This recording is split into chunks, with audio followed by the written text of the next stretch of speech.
நண்பர்களே, சித்தர்கள் என்று பார்த்தால் நீங்கள் 18 சித்தர்கள் என்று ஒரு மரபு இருக்கிறது. 18 சித்தர்கள் என்று. இந்த 18 சித்தர்கள் பட்டியலை நீங்கள் பார்த்தால் அதில் பட்டினத்தார் இருக்க மாட்டார்.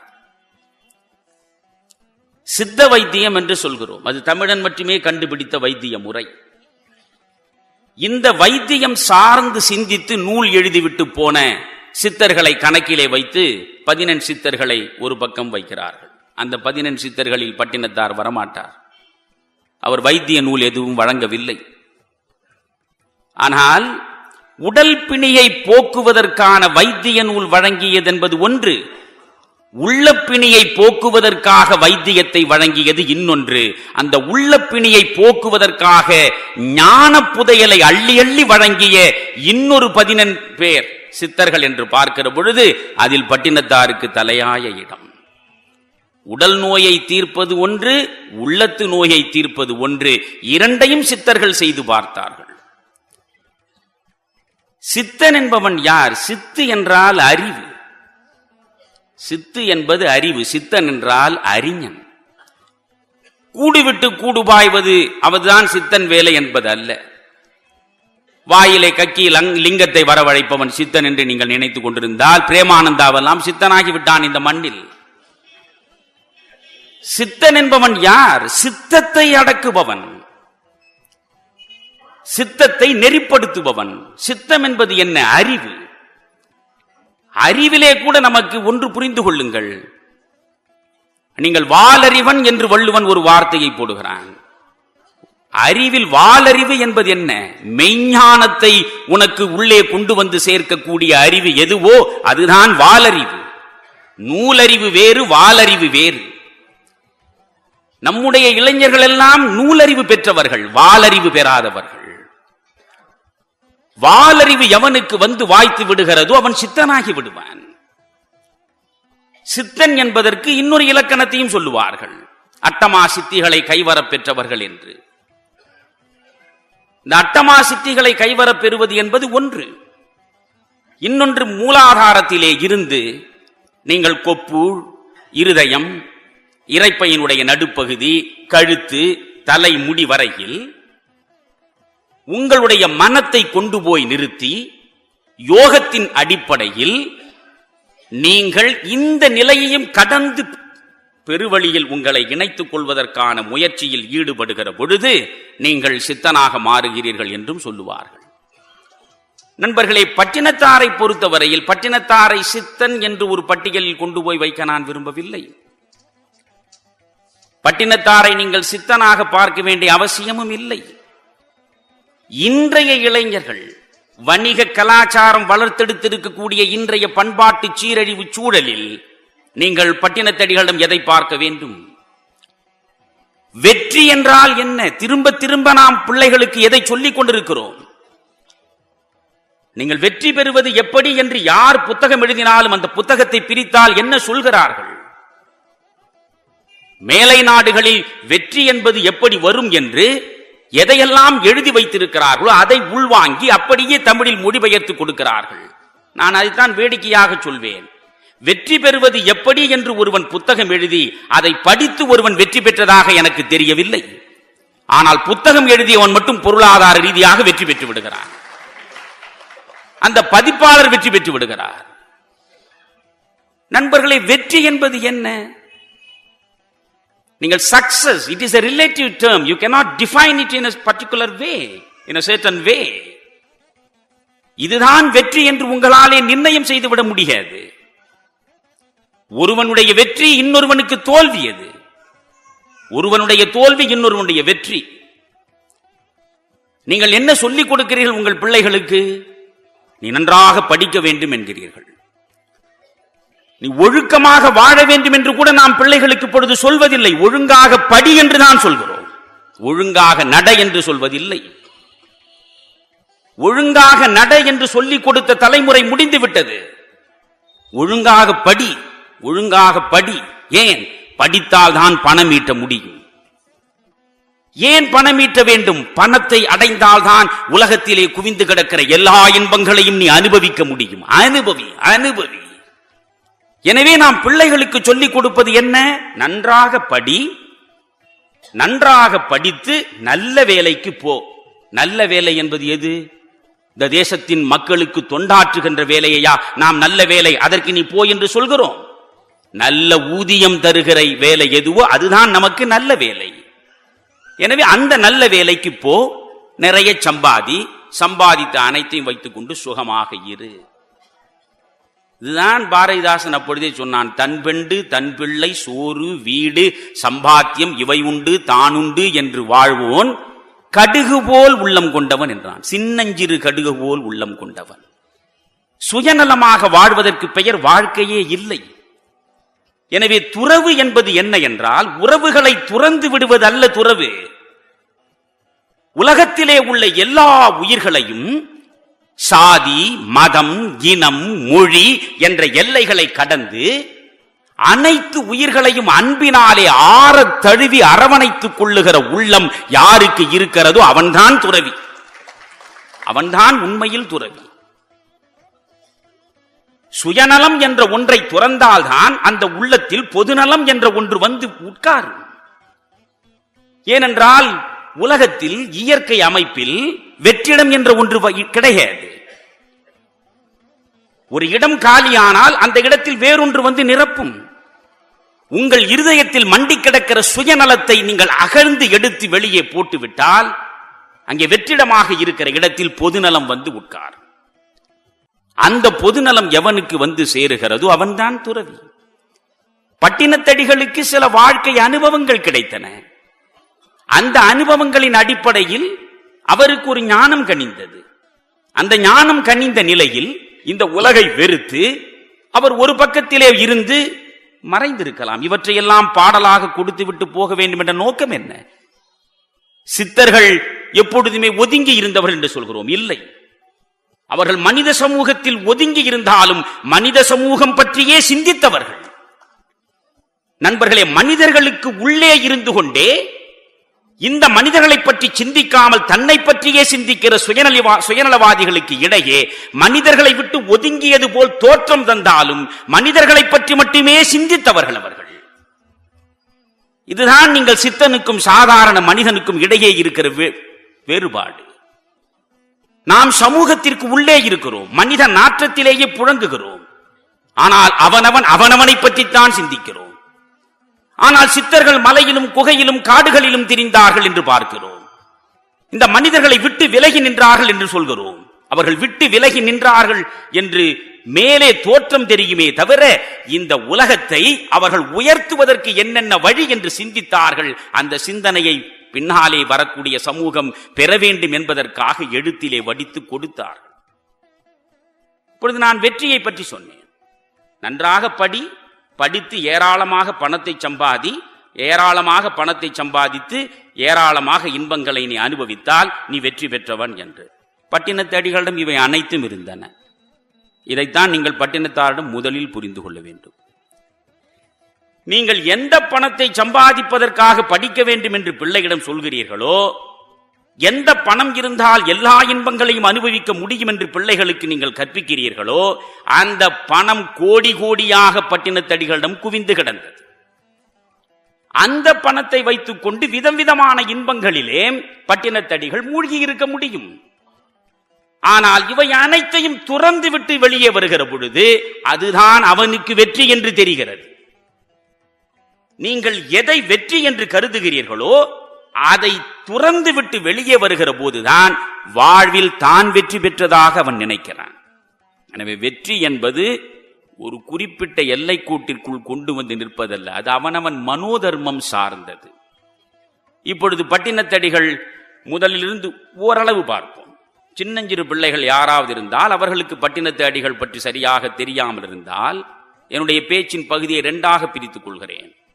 ஒன்று இந்த பட்டினத்து அடிகளுடைய வாழ்க்கை, இன்னொன்று அந்த வாழ்க்கையின் மூலம் நமக்கு கிடைக்கக்கூடிய செய்தி. நண்பர்களே, பட்டினத்து அடிகள் அவர் திருவெண்காடர் என்ற இயற்பெயர் அவருக்கு. ஸ்வேதாரண்யர் ஆலயத்தில் ஸ்வேதாரண்யர் இருந்ததனால் ஸ்வேதாரண்யருடைய நாமம் அவருக்கு வழங்கப்பட்டது. அவர்களுடைய இயற்பெயர் ஸ்வேதாரண்யர், திருவெண்காடர் என்று அழைக்கப்பட்டார். அவர் பட்டினத்து செட்டியாக, பிறகு மிகப்பெரிய வணிகராக வளர்ந்ததற்கு பின்னாலே அழைக்கப்பட்டார். காவிரி பூம்பட்டினத்தில் அவர் இருந்தார். 5 வயதிலேயே அவர் தந்தையை இழந்தார். நீங்கள் தாயின் உறவை அவர் துறக்கவில்லை. நான் பிறகு அதை சொல்கிறேன். இன்றைய இளைஞன் மிக முக்கியமாக பட்டினத்தடிகளிடம் தெரிந்து கொள்ள வேண்டிய செய்தி அது என்று நான் நினைக்கிறேன். 5 வயதில் தந்தையை அவர் இழந்தார். 6 வயதில், நான் இப்பொழுது சொல்லக்கூடிய அனைத்தும் இந்த வரலாற்றில் நான் அதிகம் கவனம் செலுத்த விரும்பவில்லை. அதற்கு காரணம் என்ன தெரியுமா? இவையெல்லாம் ஆதாரபூர்வமானவை இல்லை. சான்றுகளோடு சரித்திரம் இந்த மண்ணில் யாருக்கும் கிடையாது. எனவே சொல்லப்படுபவை அனைத்தும் செவிவழி செய்திதான். இதில் நிறைய புனைதல் இருக்கும், நிறைய கற்பனைகளும் இருக்கும். இந்த கற்பனைகளில் எது கற்பனை எது உண்மை என்று அவ்வளவு தெளிவாக நாம் தேர்ந்து சலித்து எடுத்துவிட முடியாது. இருந்தாலும் காலம் காலமாக சொல்லப்படுகிற கதை என்ன? 5 வயதில் தந்தையை இழந்தார். 6 வயதில் ஈசன் ஒரு நாள் அவருடைய கனவிலே தோன்றினார். கனவிலே தோன்றி, நீ கோவிலுக்கு வா, உனக்கு நான் ஞானம் கொடுக்கிறேன் என்றார். இவர் சுவேதாரண்யர் ஆலயத்திற்கு போனார். அங்கே சிவனே ஒரு துறவி மாதிரி வடிவம் கொண்டு வந்து இவருக்கு ஞானம் அளித்து ஒரு சம்புடத்தை கையிலே கொடுத்தார். அந்த சம்புடத்தை பிரித்து பார்த்தால் அதற்குள்ளே ஒரு ஸ்படிக லிங்கம் இருந்தது. மரகத கல்லில் பிள்ளையார் விக்கிரகம் இருந்தது. இந்த 2ஐயும் அவர் தொடர்ந்து வழிபட்டார். சிவனுடைய அருளால் அவருக்கு பூரணமாக கல்வி ஞானம் கைவரப்பெற்றது. அதற்கு பிறகு 16 வயதில் அவருக்கு திருமணம் நடந்தது. சிவகலை என்ற பெண்ணை அவர் மணந்தார். சிவகலை என்ற பெண்ணை மணந்தார் 16 வயதில். 14 ஆண்டுகள் நடந்து முடிந்த பின்னாலும் அவருக்கு பிள்ளை பேறு வந்து வாய்க்கவில்லை. 30 வயது வரையில் ஒரு பிள்ளை பேறு இல்லை.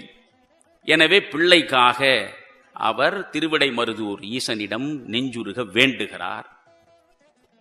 திருவிடைமருதூர் ஈசன் இவருடைய கனவிலே தோன்றுகிறார்.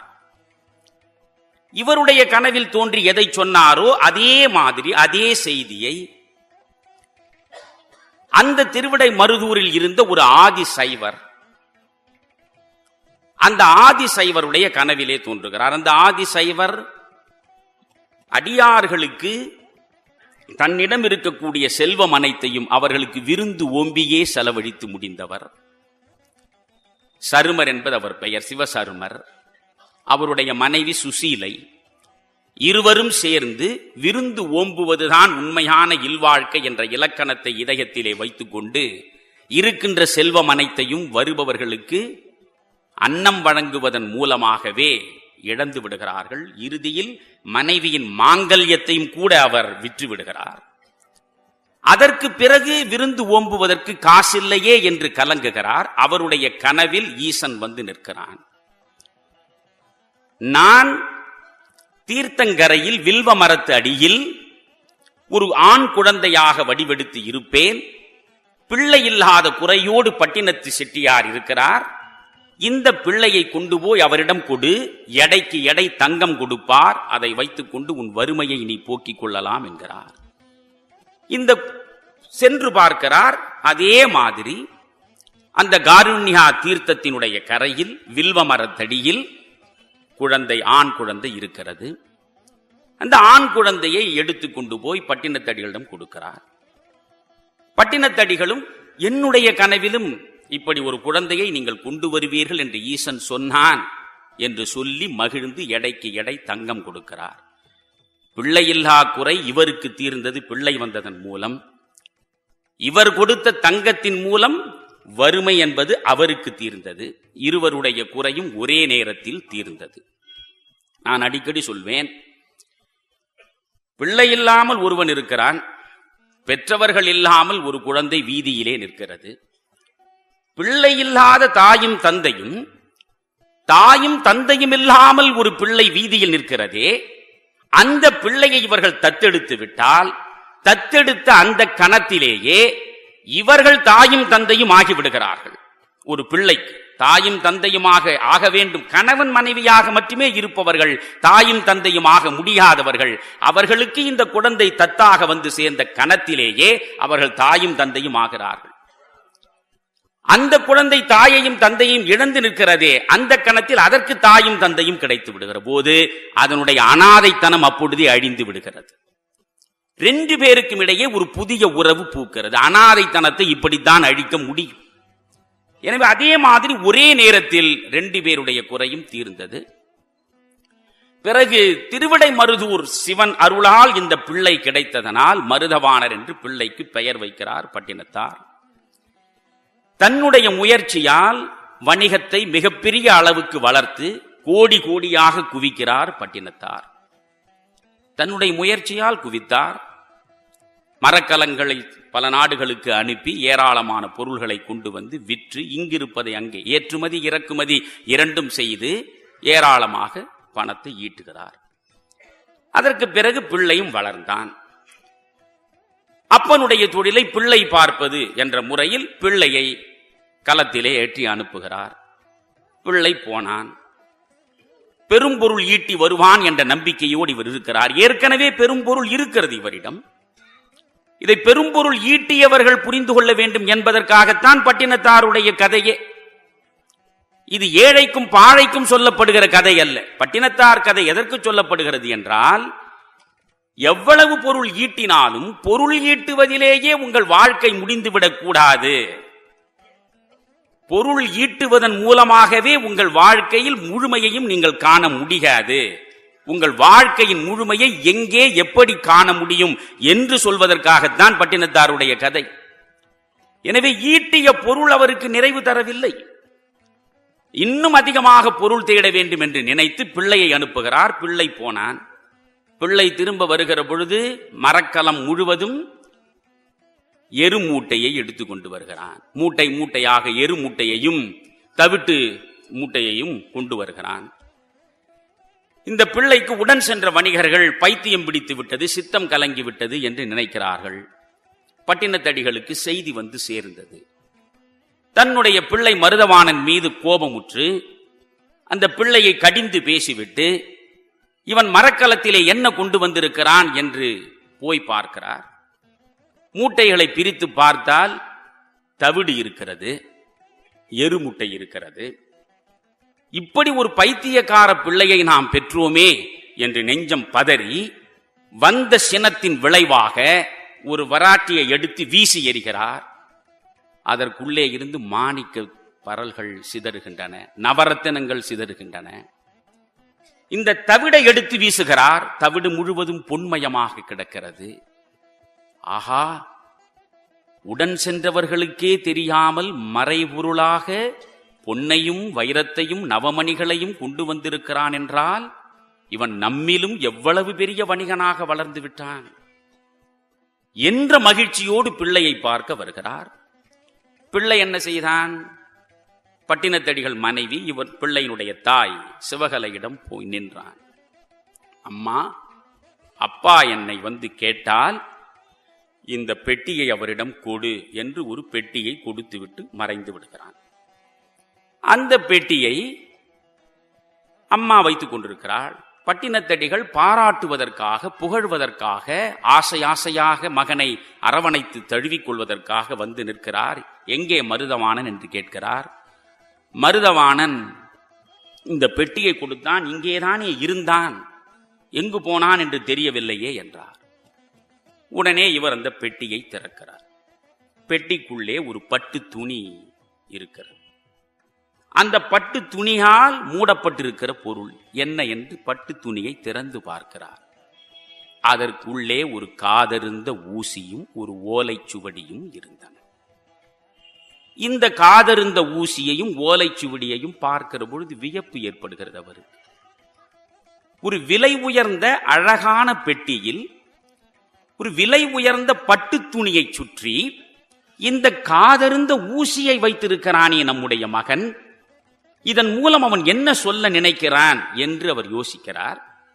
யோசிக்கிற பொழுது பக்கத்திலே ஒரு ஓலை சுருள் இருக்கிறது. அந்த ஓலை சுருளை பிரிக்கிறார். காதற்ற ஊசி வாராது காணும் கடைவழிக்கே என்று ஒரு வரி இருந்தது. இந்த ஒரு வரிதான் அவர் உள்ளுக்குள்ளே இருந்த மாயையை விலக்கியது. மாயை விலகிய பிறகு பார்க்கிறார், அவர் தேடி வைத்த செல்வம், அவர் நாடி நாடி ஓடிச் சென்ற உறவுகள் எல்லாமே பொய்யாய், பழங்கதையாய், கனவாய் அவர் கண்முன்னாலே தெரிகிறது. நீங்கள் வித்தை அவித்தை என்று சொல்கிறோம். வித்தை, வித் என்றால் அறிவு. வேதம் என்பது வித்திலிருந்து உருவான வார்த்தை. வித்திலிருந்து உருவானது வேதம். வேதம் என்பது எது? அறிவு, அறிவை தருவது. அவித்தை என்பது மாயை. இதுவரையில் அவித்தை மண்டி கிடந்த இந்த உள்ளத்தில் அவித்தை அகன்றது, வித்தை விளைந்தது. அந்த உள்ளுக்குள்ளே இறைவன் அறிவை கொளுத்துகிறான். அந்த அறிவு கொளுத்தப்பட்ட பிறகு மண்டி கிடந்த இருள் காடு அழிந்து விடுகிறது. இருதயத்திற்குள்ளே வெளிச்சம் வருகிறது. அந்த வெளிச்சத்தோடு பார்க்கிறார், எல்லாமே பொய்யாக தெரிகிறது. ஊரும் சதமல்ல, உற்றார் சதமல்ல, உற்று பெற்ற பேரும் சதமல்ல, பெண்டீர் சதமல்ல, பிள்ளைகளும் சதமல்ல, சீரும் சதமல்ல, செல்வம் சதமல்ல, இத்தேசத்தில் யாரும் சதமல்ல, நின் தாழ் சதம் கட்சி ஏகம்பனே என்ற ஞானம் வருகிறது. இதன் மூலம் நமக்கு என்ன தெரிகிறது? நண்பர்களே, நீங்கள் எவ்வளவு தேடி சேர்த்து வைத்தாலும், அது உறவாக இருந்தாலும் சரி, பணமாக இருந்தாலும் சரி, இந்த வாழ்க்கையில் எதை தேடி வைத்தாலும் அது சதமல்ல.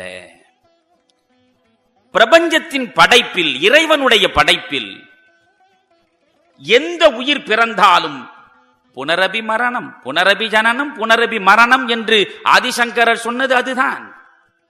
பிறந்தன இறக்கும், இறந்தன பிறக்கும் என்று பட்டினத்தார் அதை சொல்கிறார் தெளிவாக. இந்த திருக்கோயில் அகவலில் 45 வரிகளை மட்டும் நீங்கள் முதலில் படித்து பார்க்க வேண்டும். நினைமின் மனமே, நினைமின் மனமே என்று தொடங்குகிறார். இந்த 45 வரிகளை படியுங்கள், மற்றதை படிக்க வேண்டாம். திரும்ப திரும்ப படியுங்கள். நண்பர்களே, இதுதான் அங்கே மிக முக்கியமான விஷயம். எவையெல்லாம் பேரின்பம் தரக்கூடியவை என்று கருதி கருதி முயன்று முயன்று சேர்த்தாரோ அவை அனைத்தும் நிலையற்றவை என்ற ஞானம் கனிந்த பிறகு அனைத்தையும் உதறி தள்ளுகிறார். அதுவரை உடுத்திருந்த பட்டாடையை களைந்து விடுகிறார். ஒரு முழங்கால் வரையில் ஒரு ஆடை அல்லது ஒற்றை கோவணத்தோடு வெளியே புறப்பட்டார் என்று வைத்துக் கொள்ளுங்கள். தாய் தடுக்கிறாள், மனைவி தடுக்கிறாள். நண்பர்களே, ஒரு மனிதன் துறவு நிலையை மேற்கொள்ளுகிற பொழுது முதலில் சிரமப்படுவது பக்கத்திலே இருக்கிற தாயின் உறவும் மனைவி உறவும் தான். இந்த 2 உறவுகளும் முடிந்த வரையில் கதவை மூடித்தான் வைக்கும். அந்த கதவுகளை உடைத்துக் கொண்டு வெளியே வர வேண்டியது முதல் முயற்சி. தன்னுடைய தாயும் மனைவியும் கண்ணீரும் கம்பலையுமாய் கதறி அழுகிற நிலையில் எதையும் பொருட்படுத்தாமல் அவர் வெளியே வருகிறார். பிச்சைக்காரனை போல் வருகிறார். நண்பர்களை, பிச்சைக்காரனை போல் வருகிறார் பட்டினத்தார். அது பட்டினத்து அடிகள் எப்படி துறவியாக இருந்தார், ஒரு துறவிக்கு உரிய இலக்கணம் என்ன, அதைத்தான் நீங்கள் புரிந்து கொள்ள வேண்டும். நண்பர்களே, மிக மிக முக்கியமாக உங்களுக்கு நான் சொல்ல வேண்டிய செய்தி ஒன்று இருக்கிறது. துறவி என்றால் ஒரு காவி உடை உடுத்து, கற்றை சடைமுடியோடு, ருத்ராட்ச கொட்டையை கழுத்திலே கட்டிக்கொண்டு, திருநீற்று பட்டையை நெற்றியிலே இட்டுக்கொண்டு உங்கள் முன்னால் வந்து நின்றால் போதும், உடனே காலில் விழுந்து விடுகிறீர்கள். நான் ஒன்று சொல்கிறேன், இந்த இலக்கணப்படி நீங்கள் ஒரு மனிதனை அளந்து பார்க்க வேண்டும், அவன் துறவியா இல்லையா என்று. அப்படி அளந்தால் ஒரு பட்டினத்து அடிகளை மட்டும்தான் உங்களாலே துறவியாக பார்க்க முடியும். ஒரு துறவுக்கு உரிய இலக்கணம் நான் கண்டுபிடித்து சொல்லவில்லை. நண்பர்களே, எதையுமே புதிது புதிதாக சிந்தித்து நானே சொல்வதாக உங்களை ஏமாற்றவில்லை. எல்லாம் நம் முன்னோர்கள் கொடுத்து விட்டு போன சீதனங்கள். அவர்கள் கொடுத்த சீதனங்களை நான் கடைபரப்பி உங்களிடம் தருகிறேன், அவ்வளவுதான். நீங்கள் தான் அவற்றை பெற்று சரியான வழி எது என்று பார்க்க வேண்டும். சாக்ரட்டிஸ் மிக அழகாக சொல்வான், மருத்துவச்சி பிரசவத்திற்கு துணை இருப்பாளே தவிர அவளே குழந்தையை பெற்று தரமாட்டாள் என்று. மிட்வைஃப் என்று சொல்கிறோம் அல்லவா, மருத்துவச்சி என்ன செய்கிறாள்? பிரசவ வலியிலே இருக்கக்கூடிய பெண்ணுக்கு சுகப்பிரசவம் ஆவதற்கு துணை இருப்பாள். அவளால் அவ்வளவுதான் முடியும். அவளே உனக்காக பிள்ளையை பெற்றுக் கொடுக்க மாட்டாள். இப்பொழுது டெஸ்ட் டியூப் பேபி வந்து விட்டது, அது வேறு கதை. ஆனால் இதை புரிந்து கொள்ள வேண்டும். கைகாட்டி மரம் இருக்கிறது. இந்த பக்கம் போனால் திருப்பூர், இந்த பக்கம் போனால் பாலக்காடு, இந்த பக்கம் போனால் தாராபுரம் என்று வழியைத்தான் காட்டும். உங்களை கொண்டு போய் அந்த இடத்தில் சேர்த்து விடாது. எனவே யார் எதை பேசினாலும் முதலில் நீங்கள் புரிந்து கொள்ள வேண்டும், இவர்கள் வெறும் திசை காட்டிகளே தவிர இவர்கள் உங்களை சுமந்து செல்லும் வாகனங்கள் இல்லை. அது எந்த மனிதனாக இருந்தாலும் சரி, எவ்வளவு ஞானம் கனிந்தவனாக இருந்தாலும் சரி, சுய அனுபவத்திலேதான் விழிப்புணர்வு வந்து சேர வேண்டும். சுய அனுபவம் தேவை. சுய அனுபவத்தின் மூலமாக பதிவாகக்கூடிய அறிவுதான் உங்கள் வாழ்வில் எந்த விளைவையும் உருவாக்கும். அனுபவத்தில் பதிவாகாமற் போனால் அதனால் பயனேதும் கிடையாது. அதனால்தான் ஒன்று சொல்வார்கள், உள்பொருள் இல் பொருள் என்று சொல்வார்கள். உள்பொருள் இல் பொருள். சைவ சித்தாந்தத்தை பார்த்தால் இல் பொருளை அது ஏற்பதே கிடையாது. இல் பொருளை ஏற்பதில்லை சைவ சித்தாந்தம். உள்பொருள் இல் பொருள் என்றால் என்ன? அனுபவத்தால் உணரக்கூடியது எதுவோ அது உள்பொருள். அனுபவத்தில் அடைய முடியாதது எதுவோ அது இல் பொருள். முயல் இருப்பது உண்மை, முயல் உள்பொருள், கொம்பு உள்பொருள். ஆனால் முயற்கொம்பு இல் பொருள். முயலை நம்மால் பார்க்க முடியும், கொம்பை நாம் பார்த்திருக்கிறோம், முயற்கொம்பை நாம் பார்த்ததில்லை. எனவே சைவ சித்தாந்தம் இல் பொருளை பற்றி பேசுவதில்லை. நீங்கள் பட்டினத்தடிகளையும் மற்ற சித்தர்களையும் கூட நான் ஏன் முதலிலேயே சொன்னேன், சித்தர்களில் நான் பட்டினத்தடிகளை சேர்க்க விரும்பவில்லை என்று. சித்தர்கள் கலகக்காரர்கள், சித்தர்கள் கலகக்காரர்கள். சைவம் எதை பேசுகிறதோ, சைவ மரபு என்று எதை நீங்கள் நம்புகிறீர்களோ அந்த சைவ மரபுக்கும் எதிராக போனவர்கள். ஆனால் பட்டினத்தடிகளினுடைய பாடல்கள் முழுவதையும் நீங்கள் ஒரு பருந்து பார்வை பார்த்தால் அந்த சித்தர்களின் கலக குரல் அங்கும் இங்குமாகத்தான் தெரியுமே தவிர, நீங்கள் கோவிலாவது ஏதடா குளமாவது ஏதடா என்ற கலக குரலை பட்டினத்தடிகளிடம் பெரிதாக பார்க்க முடியாது. திருவற்றியூரில் இறுதியிலே போய் நிற்கிற பொழுது திருவற்றியூரிலே இருக்கிற மண் அவருக்கு திருநீராக தெரிகிறது. திருவற்றூரிலே இருக்கக்கூடிய மரங்கள் எல்லாம் சிவகணங்களாக அவருக்கு தெரிகின்றார்கள். திருவற்றூரே அவருக்கு கைலாயமாக தெரிகிறது. ஆனால் இப்படியெல்லாம் மண்ணை திருநீர் என்றும், குளத்தை தீர்த்தம் என்றும், விக்கிரகத்தை கடவுள் என்றும் எல்லா சித்தர்களும் ஏற்றுக்கொள்வது கிடையாது. சிவவாக்கியாரிலே இருந்து நீங்கள் பாம்பாட்டி சித்தர் வரை பல சித்தர்களை நீங்கள் படித்து பார்த்தாலும் சித்தர்கள் கலகக்காரர்கள், சாதிக்கு எதிராக கலகம் செய்தவர்கள், ஒரு குறிப்பிட்ட மதவெறிக்கு எதிராக கலகம் செய்தவர்கள். எவையெல்லாம் மனித சமுதாயத்தை பேதப்படுத்துமோ, எவையெல்லாம் மனிதர்களுக்கு இடையே பிளவுகளை உண்டாக்குமோ அவற்றை எதிர்த்து கலகம் செய்தவர்கள் அவர்கள். எனவே கலகக்காரர்கள் என்று சொன்னால் இப்பொழுது இருக்கக்கூடிய கலகக்காரர்களோடு நீங்கள் சேர்த்து பார்க்க கூடாது. வள்ளுவன் கூட கலகக்காரன் தான். வள்ளுவனுக்கு முன்னாலே சங்க இலக்கியங்களை புரட்டுங்கள், பரத்தமை உறவு பாராட்டப்பட்டது சங்க இலக்கியங்களில். மருத திணையே அதற்கு வைத்திருக்கிறோம். 5 திணை ஒழுக்கங்களில் மருத திணை இருக்கிறது. ஒரு தலைவனுக்கும் தலைவிக்கும் இடையில் ஊழல் நடக்க வேண்டும் என்றால் அந்த ஊழல் நாடகம் நடப்பதற்கு ஒரு பரத்தையை உருவாக்க வேண்டும். ஒரு பரத்தையோடு உறவு வைத்துக் கொள்வதை தவறு என்று சங்க இலக்கியங்கள் பேசவில்லை. அந்த பரத்தமைக்கு எதிராக கலக கொடி தூக்கிய முதல் மனிதன் வள்ளுவன். மது அருந்துவது தவறு என்று வள்ளுவனுக்கு முன்னாலே சங்க இலக்கியம் சொல்லவில்லை. அதியமானுடைய இறப்புக்காக கண்ணீர் சிந்தி அழுகிறாளே ஔவை புறநானூற்றில், ஒரு ஆணுக்கும் பெண்ணுக்கும் இடையே உடல் சார்ந்த உறவுகள் இல்லாமல் உணர்வு சார்ந்த நட்பு இருக்க முடியும் என்பதற்கு 2000 ஆண்டுகளுக்கு முன்னாலேயே சான்றாக இருந்தது அதியமான் ஔவை நட்பு. ஒரு ஆணும் பெண்ணும் நட்பு கொண்டால் அந்த நட்பு உடல் சார்ந்துதான் இருக்க முடியும் என்று நாம் திடமாக சொல்லிக் கொண்டிருக்கிறோம். வெறும் உடலை மீறி உணர்வுகளின் சங்கமத்திலேயே ஒரு ஆணும் பெண்ணும் இருந்து விடுவதற்கு சாத்தியமே இல்லை என்று நாம் நினைந்து கொண்டிருக்கிறோம். அது சாத்தியம் என்பது அதியமான் அவ்வை நட்பிலே நமக்கு தெரிவிக்கப்படுகிறது. அந்த அரசன் தன்னுடைய நண்பன் அவன் செத்து போனதற்காக 13 பாடல்களில் கண்ணீர் விட்டு அவ்வை புலம்புகிறாள். புறநானூற்றிலேயே அதிகமான பாடல் அவ்வை எழுதியதைத்தான் பார்க்கிறோம். அதிலே ஒரு இடத்தில் இந்த அதியமானுடைய பெருந்தன்மையை பேசுகிற பொழுது சொன்னால், சிறிய கள் பெரினே எமக்கீயும் மன்னே, பெரிய கள் பெரினே யாம் பாடத் தாம் மகிழ்ந்துண்ணும் மன்னே என்றாள். என்ன பொருள்? நானும் அதியமானும் பேசிக் கொண்டிருக்கிற பொழுது கொஞ்சம் மது இருந்தால், ஒருவர் மட்டும்தான் குடிக்கக்கூடிய அளவுக்கு மது இருந்தால் அதை எனக்கு கொடுத்து நான் குடிப்பதை அவன் பார்த்து பரவசப்படுவான். நிறைய மது இருந்தால் 2 பேரும் சேர்ந்து குடிப்போம் என்கிறாள். சொல்வது யார்? அவ்வை. எனவே மது குடிப்பது தவறு என்று பேசப்படவில்லை. மதுவுக்கு எதிராக கள்ளுண்ணாமை என்று கலக கொடியை எழுப்பியவன் வள்ளுவன். இப்படி கொல்லாமையிலே இருந்து கள்ளுண்ணாமையிலே இருந்து பரத்தமைக்கு எதிராக கலக கொடியை அவன் தூக்கினான். அதுபோல் சித்தர்கள் கலக கொடி தூக்கியது சமூகத்தின் நன்மைக்காக.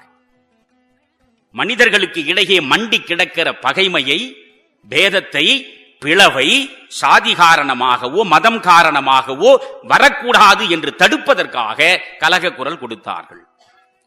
இங்கே பட்டினத்தடிகள் துறவியானார் என்று சொன்னேன். ஒரு துறவிக்கு உரிய லட்சணம் என்ன என்றும் சொன்னேன். அது மகாபாரதம் சொல்வதைத்தான் சொல்கிறேன், மணியன் சொல்வது கிடையாது. நீங்கள் மகாபாரதத்தில் துறவுக்கு உரிய இலக்கணம் 5 இலக்கணங்கள் சொல்லப்படுகின்றன. இந்த யாராவது நீங்கள் ஒரு சாமியாருக்கு முன்னால் தயவு செய்து நான் தாய்மார்களுக்கு சொல்ல விரும்புவது, நீங்கள் யாராவது ஒரு சாமியார் என்று வந்து நின்றால் உடனடியாக நான் சொன்ன 5 இலக்கணங்களும் இவனுக்கு இருக்கிறதா என்று மனதுக்குள்ளேயே எடை போட்டு பார்க்க வேண்டும்.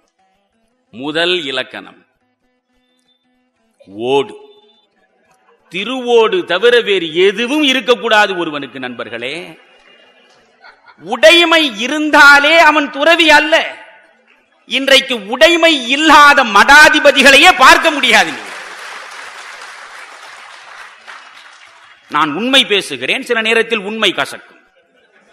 நான் இப்படி பேசிக் கொண்டிருப்பதனால் தான் இருக்கிற இடத்திலேயே இருக்கிறேன். ஆனால் இருக்கும் இடமே சுகம் என்பது எனக்கு தெரிகிறது, அதனால் இருக்கிறேன்.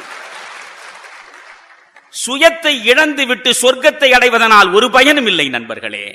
பைபிளில் வாசகம் உண்டு, ஆன்மாவை விற்று அகிலத்தை பெற்று என்னடா பயன் என்று. ஆன்மாவையே விற்றுவிட்டு அகிலத்தை பெற்று என்ன பயன்? கம்பீரம் கலையாமல் கடைசி வரை வாழ வேண்டும். நெஞ்சில் பட்டதை நேர்படச் சொல்ல வேண்டும். இவை சரி என்றால் இயம்ப வேண்டும், இவை தவறென்றால் எதிர்க்க வேண்டும். எனவே நான் சொல்கிறேன், இது மகாபாரத்தில் சொன்னது. ஓடுதான் இருக்க வேண்டும். ஒரு துறவிக்கு உள்ள முதல் இலக்கணம் ஓடு. ஓடுக்கு மேல் இருந்தால் அவன் துறவி கிடையாது என்பதை பட்டினத்தடிகள் வாழ்க்கையிலேயே பார்க்கலாம். பட்டினத்தடிகள் துறவியானார், ஊர் ஊராக சென்றார். பிறகு உஜ்ஜயினி போனார்.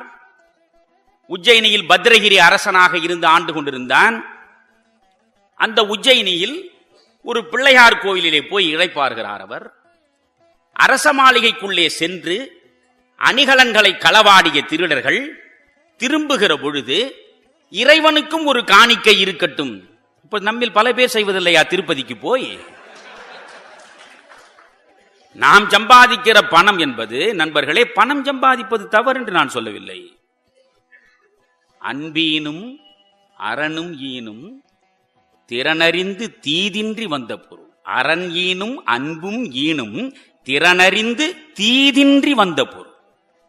கிருஷ்ணா ஸ்வீட்ஸ் அந்த இனிப்பான மைசூர் பாகை கொடுத்தே அவர் அந்த வியாபாரத்தை வளர்த்திருக்கிறார் என்றால், தவறான வழியில் இல்லாமல் நெறி சார்ந்து சேர்க்கக்கூடிய செல்வம் சரிதான். அந்த செல்வம் தனக்கு மட்டும் தன் பிள்ளைகளுக்கு மட்டுமே என்று கருதி இருந்தால் கால் காசு கூட இப்படி செலவழித்து மேடை போட வரமாட்டார். எனக்கு போக எஞ்சியது சமூக நலனுக்கு என்ற சிந்தனை இருக்க வேண்டும் என்பதுதான் இதனுடைய அடையாளம்.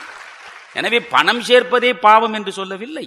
ஆனால் பல பேர் வழியிலா வழியில் சென்று தேடுகிற பணத்தில் திருப்பதி வெங்கடேச பெருமாளுக்கும் பார்ட்னர்ஷிப் போட்டு அவருக்கும் உண்டியலில் போட்டுவிட்டு வருவார். அப்படித்தான் இந்த உஜ்ஜயினி அரண்மனைக்குள்ளே போய் களவாடி விட்டு வருகிற திருடர்கள் வரும் வழியில் ஒரு முத்து மாலையை பிள்ளையாருக்கு காணிக்கையாக வீசி எறிந்து விட்டு போனார்கள். அந்த பிள்ளையார் கோவிலில் நிஷ்டையிலே இருந்தார் பட்டினத்தடிகள். அவருடைய கழுத்திலே போய் அந்த முத்து மாலை விழுந்தது. காலையில் அரண்மனை காவலர்கள் வந்து பார்த்தார்கள். திருடனை பிடித்து விட்டதாக மன்னனிடம் சொன்னார்கள். மன்னன் சொன்னான், அரண்மனைக்குள்ளேயே திருட்டா, அவனை கழுவேற்று என்று கட்டளையிட்டான். கழுமரத்தின் முன்னாலே கொண்டு வந்து பட்டினத்தடிகளை நிறுத்தினார்கள். பட்டினத்தடிகள் கழுமரத்துக்கு முன்னாலே வந்து நிற்கிற பொழுதுதான் சொன்னார், இது என் செயலால் யாவது ஒன்றுமில்லை. அந்த பாடல் அங்கேதான் வருகிறது. எனவே இந்த முன்வினை வினை பயன் குறித்து பேசுகிற அழகான இடம் அது. நான் ஏன் இப்படி இருக்கிறேன் என்றால், நான் சென்ற பிறவியில் செய்த வினையினுடைய பயனை இப்பொழுது துய்த்துக் கொண்டிருக்கிறேன் என்பதை சொல்வது. எனவே உன் செயலால் தான் எல்லாம் என்று உணர்ந்தேன் என்று பட்டினத்தடிகள் பாடுகிற பொழுது அந்த கழுமரமே எரிந்து விடுகிறது. கழுமரம் எரிந்தது. ஆஹா, வந்திருப்பவன் திருடன் இல்லை, இவன் மாபெரும் ஞானி என்ற புரிதல் வந்தவுடன் பத்திரகிரி பார்த்தான், ஒரு கழுமரத்தையே எரிக்கக்கூடிய ஆற்றல் நாடாளும் மன்னனுக்கு இல்லை, ஆனால் இந்த கோவணத்து ஆண்டிக்கு இருக்கிறது. எனவே நம்மை விட உயர்ந்த பதவி இவனிடம் இருக்கிறது என்று தெரிந்தவுடன் மனித நோக்கமே என்ன? எம்எல்ஏவாக இருப்பவன் எம்பியாக வர வேண்டும் என்று தானே ஆசைப்படுவான். எனவே எம்எல்ஏ பதவியை துறந்துவிட்டு எம்பி ஆவது போல அரச பதவியை துறந்துவிட்டு ஆண்டியானான். இந்த மண்ணில் ஒன்று புரிந்து கொள்ளுங்கள். நீங்கள் பெண் மக்களை பற்றி நான் சொல்கிறேன், நீங்கள் ஏன் சாமியார் கால்களில் பொத்தென்று விழுந்து விடுகிறீர்கள்? அவன் எல்லாவற்றையும் துறந்தவன் என்று நினைப்பதனாலேதான். இந்த மண்ணுக்குத்தான் எத்தனை இன்பங்கள் உண்டு என்பதும் இந்த மண்ணுக்கு தெரியும். அத்தனை இன்பங்களையும் மறுதலிப்பதுதான் உண்மையான வாழ்க்கை என்ற புரிதலும் இருக்கிற போது நம்மால் முடியாததை அவன் செய்திருக்கிறான், எனவே அவன் பாதத்தில் விழுவோம் என்று விழுகிறீர்கள். ஆனால் ஒன்று புரிந்து கொள்ள வேண்டும், உண்மை பேசுவது என்பது ஒன்று, உண்மையாக வாழ்வது என்பது ஒன்று. நாம் தோற்றத்தை பார்த்தே ஏமாந்து போகிறோம் ஏமாளிகள். எனவே உண்மை யாரும் பேசலாம், உண்மையாக வாழ்வதுதான் முக்கியம். இங்கே பார்த்தான் அவன். ஒரு அரசனால் பார்த்து ஒரு கழுமரத்தை எரிக்க முடியுமா? இந்த ஆண்டி எரித்து விட்டானே, இந்த ரகசியம் நமக்கு தெரிய வேண்டும் என்று அவனும் அரச உடையை கழற்றி விட்டு ஆண்டி கோலத்தோடு இவருக்கு பின்னாலேயே வருகிறான் சீடனாக. திருவிடைமருதூர் கோவிலுக்கு கிழக்கு வாசலில் பட்டினத்தார் உட்கார்ந்து கொண்டார். மேற்கு வாசலில் சீடனை உட்கார வைத்து விட்டார். பட்டினத்தாரிடம் திருவோடு கூட கிடையாது, பிச்சை எடுப்பதற்கு பாத்திரம். அவர் தான் சொன்னார், இருக்கும் இடம் தேடி என் பசிக்கே அன்னம் உருக்கமுடன் கொண்டு வந்தால் உண்பேன். நீங்கள் அந்த இடம் பார்க்க வேண்டும். சோறு, நீங்கள் பாரதி பாட்டை பாருங்கள், தேடி சோறு நிதம் தின்று. தேடி மனிதன் எப்படி இருக்கிறான்? தேடி சோறு நிதம் தின்று பல சின்னஞ்சிறு கதைகள் பேசி பிறர் வாட பல செயல்கள் செய்து விளைவு என்ன? மனம் வாடி துன்பம் மிக உழன்று நரை கூடி கிழப்பருவம் எய்தி கொடுங்கூற்றுக்கு இறையனப்பின் மாயும் வெறும் வேடிக்கை மனிதரைப் போல நானும் வீழ்வேன் என்று நினைத்தாயோ என்றான் பாரதி. வேடிக்கை மனிதர், விந்தை மனிதர், இவையெல்லாம் தமிழுக்கு அவன் தாரை வார்த்த புதிய சொல்லாக்கங்கள். எனவே இங்கு முதலில் அந்த வரியை பார்க்க வேண்டும். ஒரு கவிஞன், அதனால்தான் அனிசை காவியம் 1000 கற்கினும் ஆழ்ந்திருக்கும் கவி உளம் காண்கிறார் என்று பாரதியே வருத்தப்படுகிறான். நுனிப்புல் மேயக்கூடாது. கடலின் மேற்பரப்பிலே நீந்துபவனுக்கு ஆணிமுத்து கைவராது. மூச்சடைக்கு மூழ்கினால்தான் முத்து கிடைக்கும். ஒவ்வொரு வார்த்தைக்குள்ளேயும் ஒரு அர்த்தம் இருக்கும். பார்த்து பார்த்துத்தான் கவிஞன் பதங்களை பயன்படுத்துவான். தேடி சோறு நிதம் தின்று என்றான். சோற்றை எது தேடும்? நாய் தான் தேடும். நாய்தான் எங்கே சோறு இருக்கிறது என்று தேடிக்கொண்டே போகும். ஞானியை சோறு தேடி வரும், நாய் சோற்றை தேடி போகும். நாம் நாய்க்கும் ஞானிக்கும் நடுவிலே இருப்பவர்கள். சில நேரத்தில் சோறும் நம்மை தேடி வரும், பல நேரங்களில் சோற்றை நாம் தேடி செல்வோம். சோறு எப்பொழுது தேடி வரும்? நம்முடைய மனைவி என்ன செய்து கொண்டிருக்கிறீர்கள், செய்து வைத்ததெல்லாம் சூடு ஆறுகிறதே, வந்து சாப்பிடுங்கள் என்று சொல்லி கொண்டு வந்து வைத்தால் அப்பொழுதுதான் உங்களுக்கு சோறு தேடி வருமே தவிர, எவனும் உங்களை தேடி கொண்டு வந்து சோறு போடுகிற அளவுக்கு நாம் என்ன சாதித்து விட்டோம்? நீங்கள் ஒன்றுமில்லை. சாதனை என்பது என்ன? எல்லாவற்றையும் துறந்து விடுவதை விட பெரிய சாதனை உலகத்திலே ஒன்று உண்டா? நண்பர்களே, துறவு என்பது என்ன தெரியுமா? அனைத்தையும் துறந்து விடுவதல்ல, அந்த துறவினால் வரக்கூடிய பலனையும் விளைவுகளையும் கூட சேர்த்து துறப்பதுதான் துறவு. நான் துறவியாகிவிட்டேன், எல்லாவற்றையும் நான் துறந்து விட்டேன் என்று என் நெஞ்சுக்குள்ளே ஒரு ஆணவம் இருக்கிற வரை நான் துறவி கிடையாது. அதனால்தான் அகந்தை கிழங்கை அகழ்ந்து எடுப்பதற்கு வள்ளலார் முனைகிறார், கவலைப்படுகிறார். உள்ளுக்குள்ளே வேரோடி கிடக்கின்ற இந்த அகந்தை கிழங்கை அகழ்ந்தெடுக்க இயலவில்லையே என்னால் என்று. ஆணவம் அவ்வளவு சாதாரணமாக போகாது.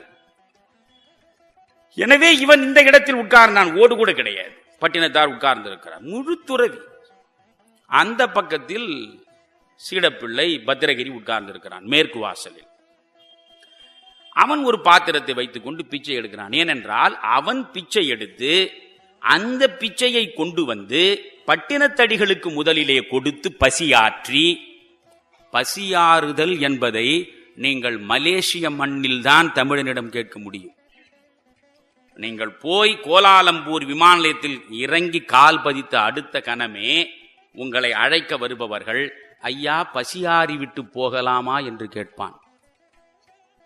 இந்த தமிழ்நாட்டில் பசியாறி விட்டு போகலாமா என்று என் செவியார இதுவரை நான் கேட்டது கிடையாது. இங்கே பட்டினத்தடிகளுடைய பசியாற்றி எஞ்சிய உணவை அவன் சாப்பிட்டு தன் பசி ஆற்றுவான். குருவுக்கு கொடுத்த மீதம். இன்னொன்று பார்க்க வேண்டும், குரு உண்ட மிச்சம், எச்சில். அந்த மிச்ச எச்சிலை உண்பதன் மூலம் அந்த குருவினுடைய ஞானத்தை பெறுவதற்கான ஒரு வழி அது.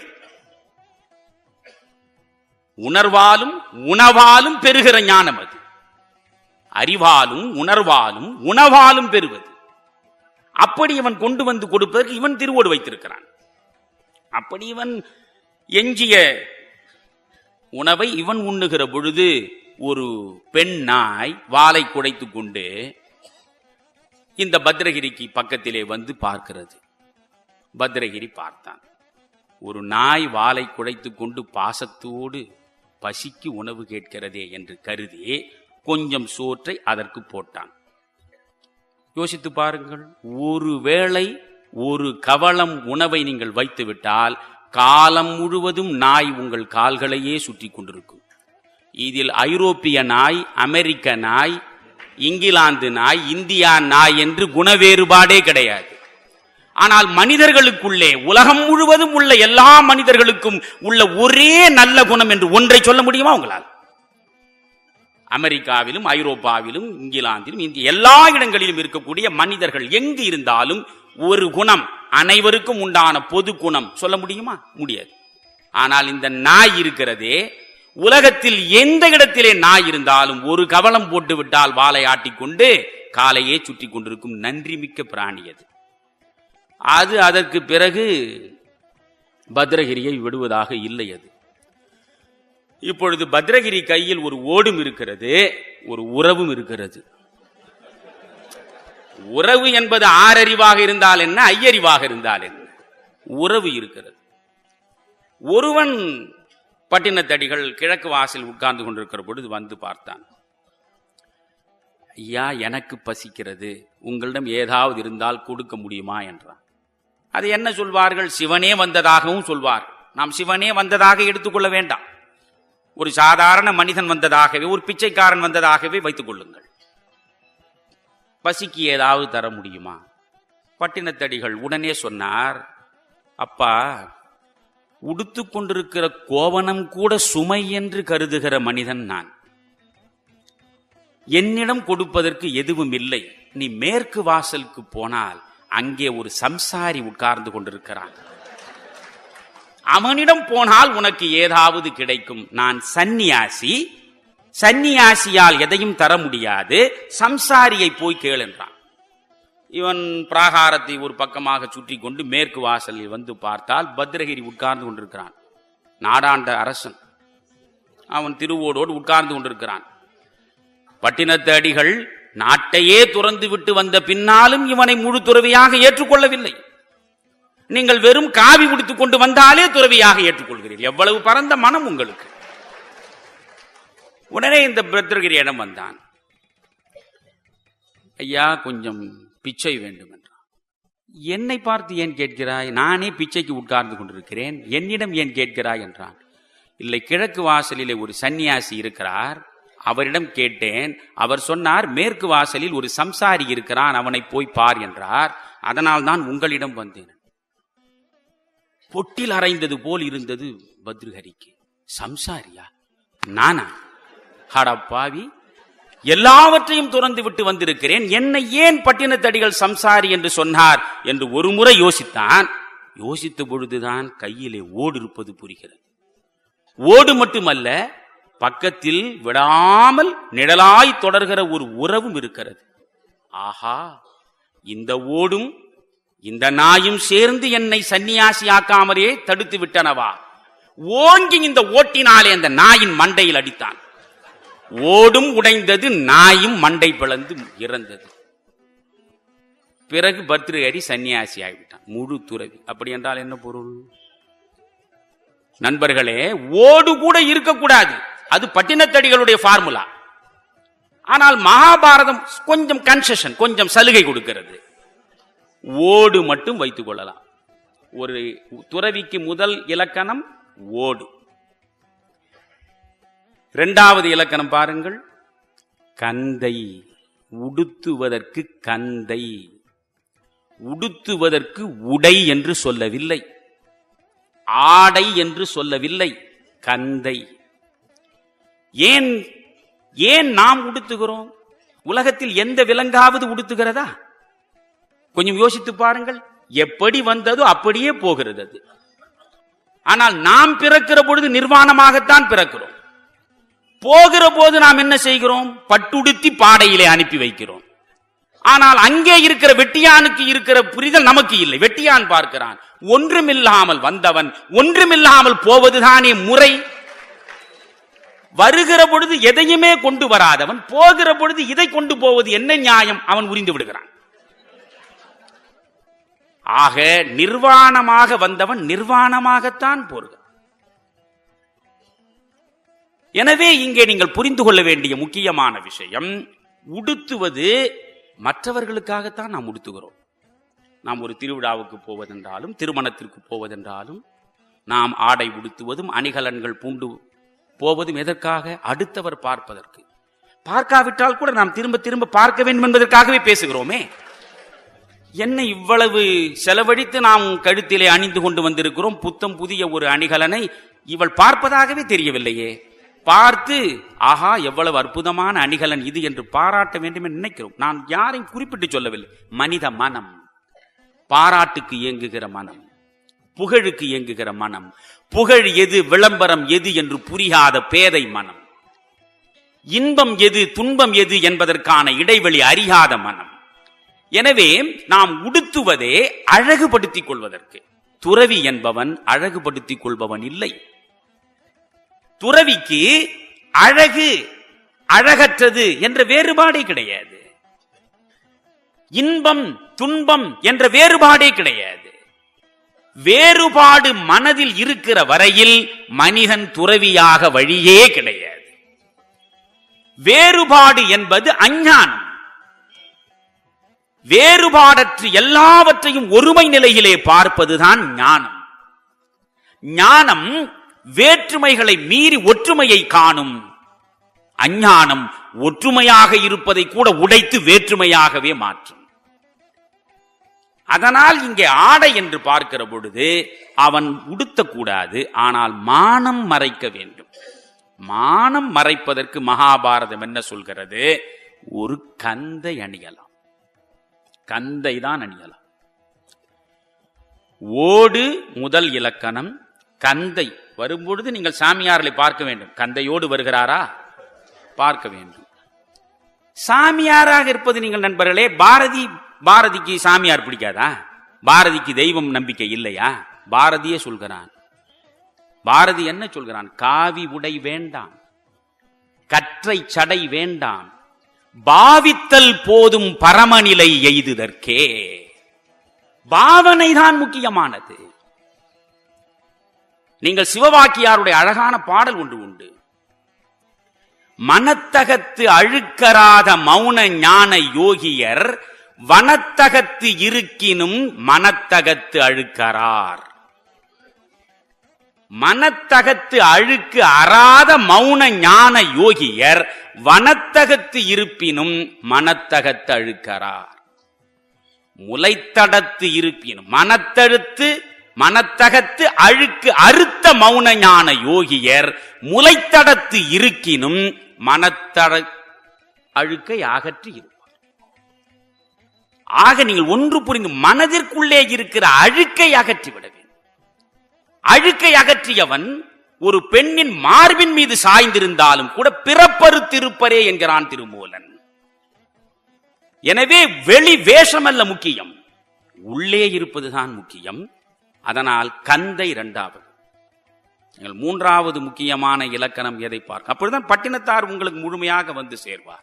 ஓடு, கந்தை, மரத்தடி அல்லது குகை, இதுதான் வாழிடம்.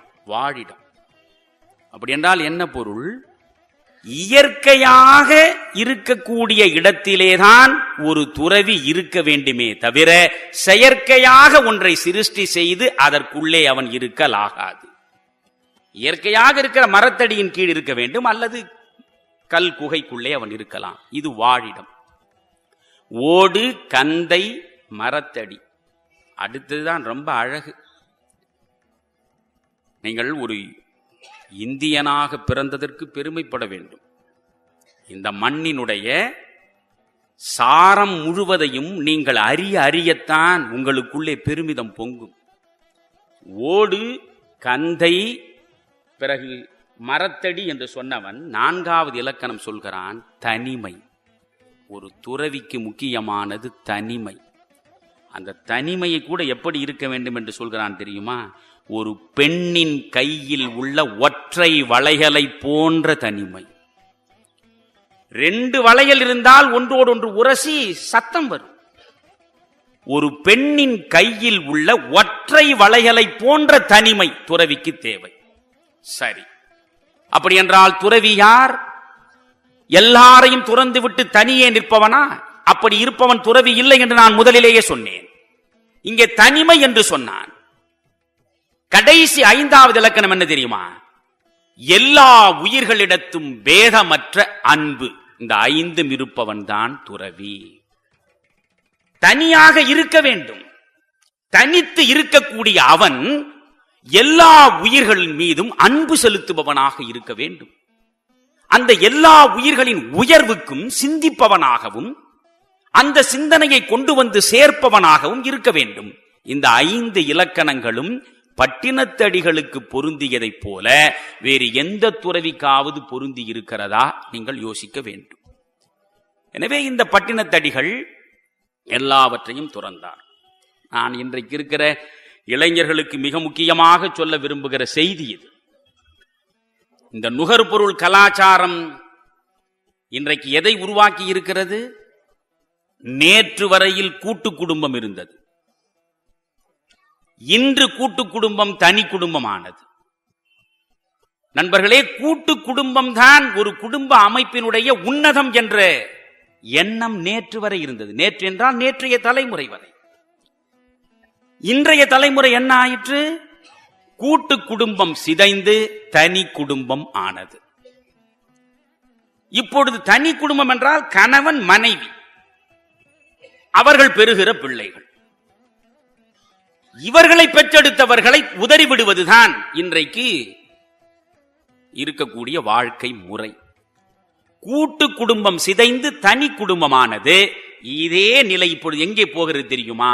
தனி குடும்பமும் சிதைந்து தனித்தனி மனிதர்களாக வரக்கூடிய சூழல் வந்துவிட்டது. நான் சில காலம் வழக்கறிஞராகவும் உயர்நீதிமன்றத்தில், சென்னை உயர்நீதிமன்றத்தில் பணியாற்றியவன். உங்களுக்கு சொல்கிறேன், சென்ட்ரல் ரயில் நிலையத்திற்கு எதிரே இருக்கிற அரசு பொது மருத்துவமனையில் புறநோயாளிகளுக்கு என்று இருக்கும், ஓபி வார்டு என்று போட்டிருப்பான், புறநோயாளிகளின் சிகிச்சை பகுதி. அந்த புறநோயாளிகள் சிகிச்சை பகுதியில் எவ்வளவு கூட்டம் இருக்கிறதோ அதைவிட 10 பேர் கூடுதலாக உயர்நீதிமன்றத்தில் குடும்ப வழக்குகள் நடத்தக்கூடிய பிரிவில் அகநோயாளிகள் நிறைய பேர் இருக்கிறார்கள். இங்கே இருப்பவர்கள் புறநோயாளிகள், அங்கே இருப்பவர்கள் அகநோயாளிகள். நண்பர்களே, எடுத்ததற்கெல்லாம் விவாகரத்து, விட்டு கொடுத்தல் என்பதே இல்லாமல் போய்விட்டது. அற்ப காரணங்களுக்கெல்லாம் அந்த உறவை துண்டித்து விடுவது என்ற முடிவு. எனவே ஒவ்வொரு மனிதனும் தனித்தனி தீவாகவே இன்றைக்கு உருவெடுத்துக் கொண்டிருக்கிறான். பெற்றவர்களை பேணி பராமரிக்க வேண்டும் என்ற எண்ணம் இன்றைக்கு இளைஞர்களுக்கு குறைந்து விட்டது. இந்த சூழல் இந்த மண்ணுக்கு ஏற்ற சூழல் இல்லை. இதற்குத்தான் நான் திரும்ப திரும்ப சொல்கிறேன். இதே கிருஷ்ணா ஸ்வீட்ஸ், நம்முடைய கிருஷ்ணா அவர்கள் அவருடைய பெற்றவர்களுடைய அவர்கள் பெற்றோர்கள் மனமுடித்து 50வது பொன்விழா கொண்டாடுவதற்கு ஒரு விழா நடத்தினார். அவர் தாயிற் சிறந்ததொரு கோவிலும் இல்லை என்று என்னை பேச அழைத்தார். தந்தை சொல்மிக்க மந்திரம் இல்லை என்று கவிஞர் சிற்பி அவர்களை பேச அழைத்தார். நாணி கலையரங்கத்தில் நடந்தது. நான் கூட நினைத்தேன் 50 ஆண்டு திருமண வாழ்வு முடிந்து அந்த பெற்றோர்கள் இருக்கிறார்கள் என்று. பெற்றோர்கள் முடிந்து போனார்கள். கண்முன் இல்லாமல் மறைந்து விட்ட பெற்றோர்களை நினைந்து பொன்விழா நடத்தினார் அந்த மனிதன். நான் அங்கே சொன்னதைத்தான் மீண்டும் உங்களுக்கு சொல்ல விரும்புகிறேன். எல்லா உறவுகளையும் துறக்கலாம், துறவி கூட துறக்கக்கூடாத உறவு தாயின் உறவு. துறவி கூட துறக்கக்கூடாது. இந்த இந்து சமயத்தில், ஒரு சனாதன தர்மத்தில் ஒரு வழிமுறை உண்டு. ஒருவன் துறவியாக மாறிவிட்டால் அவனுடைய காலில் தந்தையாக இருந்தாலும் எதிர்பட்டால் விழ வேண்டும். துறவியான உடனே பூர்வாசிரமம் மறைந்து விடுகிறது. அவன் துறவி, அவனை இறைவனாக நாம் நினைந்து பார்க்கிறோம். கோவிலில் கடவுளுக்கு முன்னாலே விழுந்து தொழுவது போல பெற்றவன் அவன் காலில் விழுந்து தொழ வேண்டும். ஆனால் அவனை பெற்ற தாய் எதிர்பட்டால் இவன் துறவியாக இருந்தாலும் இவன்தான் அவள் காலிலே விழ வேண்டும். இதுதான் இந்த இந்து சமயத்தின் இலக்கணம். அதனால்தான் எல்லா உறவுகளையும் துறந்துவிட்ட ஆதிசங்கரால் தாயின் உறவை துறக்க முடியவில்லை. எல்லா உறவையும் துச்சமென தூக்கி எறிந்துவிட்டு போன பட்டினத்து அடிகளால் தாயின் உறவை துறக்க முடியவில்லை. 2 பேருடைய வாழ்க்கையிலும் இந்த அதிசயத்தை நான் இணைத்து பார்க்கிறேன், சிலிர்த்து போகிறேன். 2 பேரும் ஒரு சமகாலத்தவர்கள் இல்லை. ஆதிசங்கரரை நினைந்து பார்த்தால் 12ஆம் நூற்றாண்டு என்று சொல்கிறார். பட்டினத்தடிகளை பற்றி நீங்கள் தெளிவாகவே இல்லை. 3 பட்டினத்தார் இருந்ததாகவும் ஒரு செய்தி இருக்கிறது. 10ஆம் நூற்றாண்டுக்கு முன்பு ஒரு பட்டினத்தார், 12ஆம் நூற்றாண்டு போல ஒரு பட்டினத்தார், ரொம்ப சமீபத்தில் ஒரு பட்டினத்தார் என்ற பெயரில் ஒருவர் இருந்தார் என்பது போல செய்திகள் இருக்கின்றன. ஆனால் நீங்கள் யோசிக்க வேண்டும். நாம் அறிகிற இந்த 2 துறவிகளிடமும் ஒரு வாழ்க்கை முறை ஒரே மாதிரி அமைந்திருக்கிறது. சங்கரன் துறவியாகிறான், தாய் அழுகிறாள். தந்தையை இழந்தவன், சின்னஞ்சிறு வயதிலேயே தந்தையை இழந்தவன், தாயால் வளர்க்கப்பட்டவன். ஏராளமான சொத்து இருக்கிறது சங்கரனுக்கு, பட்டினத்தாரை போலவே. இவ்வளவு சொத்துக்களையும் உதறிவிட்டு தனிமரமா என்னை நிற்க விட்டு நீ துறவியாக போவது நியாயமா என்று அழுதபடி கேட்கிறாள் அன்னை ஆரியாம்பிகா. சங்கரன் என்ன சொல்கிறான்? உலகத்தின் எல்லா உறவுகளையும் துறந்து விட்ட இந்த சங்கரன், தாயே உன் உறவை துறக்கவில்லை. இனிமேல் சந்நியாசத்தை ஏற்றுக்கொண்ட இந்த கணத்திலே இருந்து உலகம் முழுவதும் உள்ள அத்தனை பெண் மக்களும் எனக்கு தாயராகிவிட்டார்கள். ஆனாலும் உனக்கு ஒரு உறுதிமொழி தருகிறேன், உன் மரண பொழுதில் எங்கிருந்தாலும் நான் வந்து மடி சுமப்பேன் என்றான். அதே போன்று சிருங்ககிரியிலே இருக்கிறார் சங்கரர். பாரதம் முழுவதும் பாதங்களாலே அளந்தவர். அந்த சங்கரர் சிருங்ககிரியிலே இருக்கிற பொழுது அவருக்குள்ளே ஒரு உணர்வு உருவெடுக்கிறது, தன்னுடைய தாய் மரண பொழுதில் இருக்கிறாள் என்று. உடனே காலடி நோக்கி விரைகிறார். மரணத்தோடு போராடி கொண்டிருக்கிறாள் அந்த தாய். வாக்களித்தபடி வந்தார், அவளை மடி சுமந்தார்.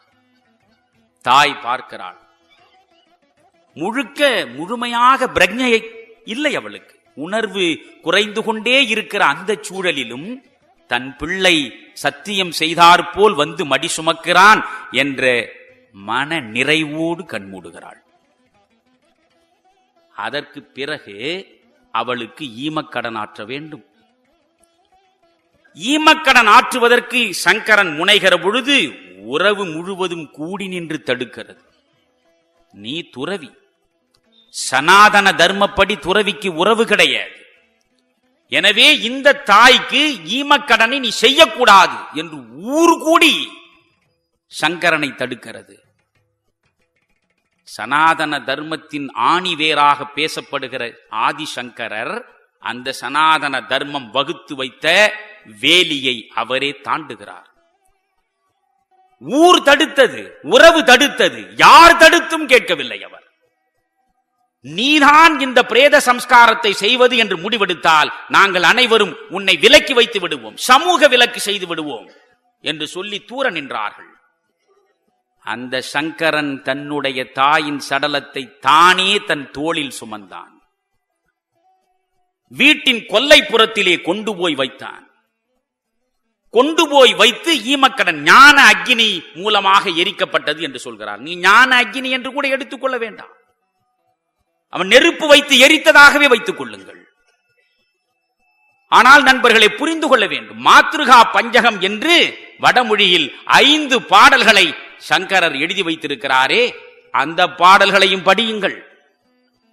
பட்டினத்தடிகள் தன்னுடைய தாயை இழந்த நிலையில் 10 பாடல் பாடியிருக்கிறாரே, அதையும் படியுங்கள்.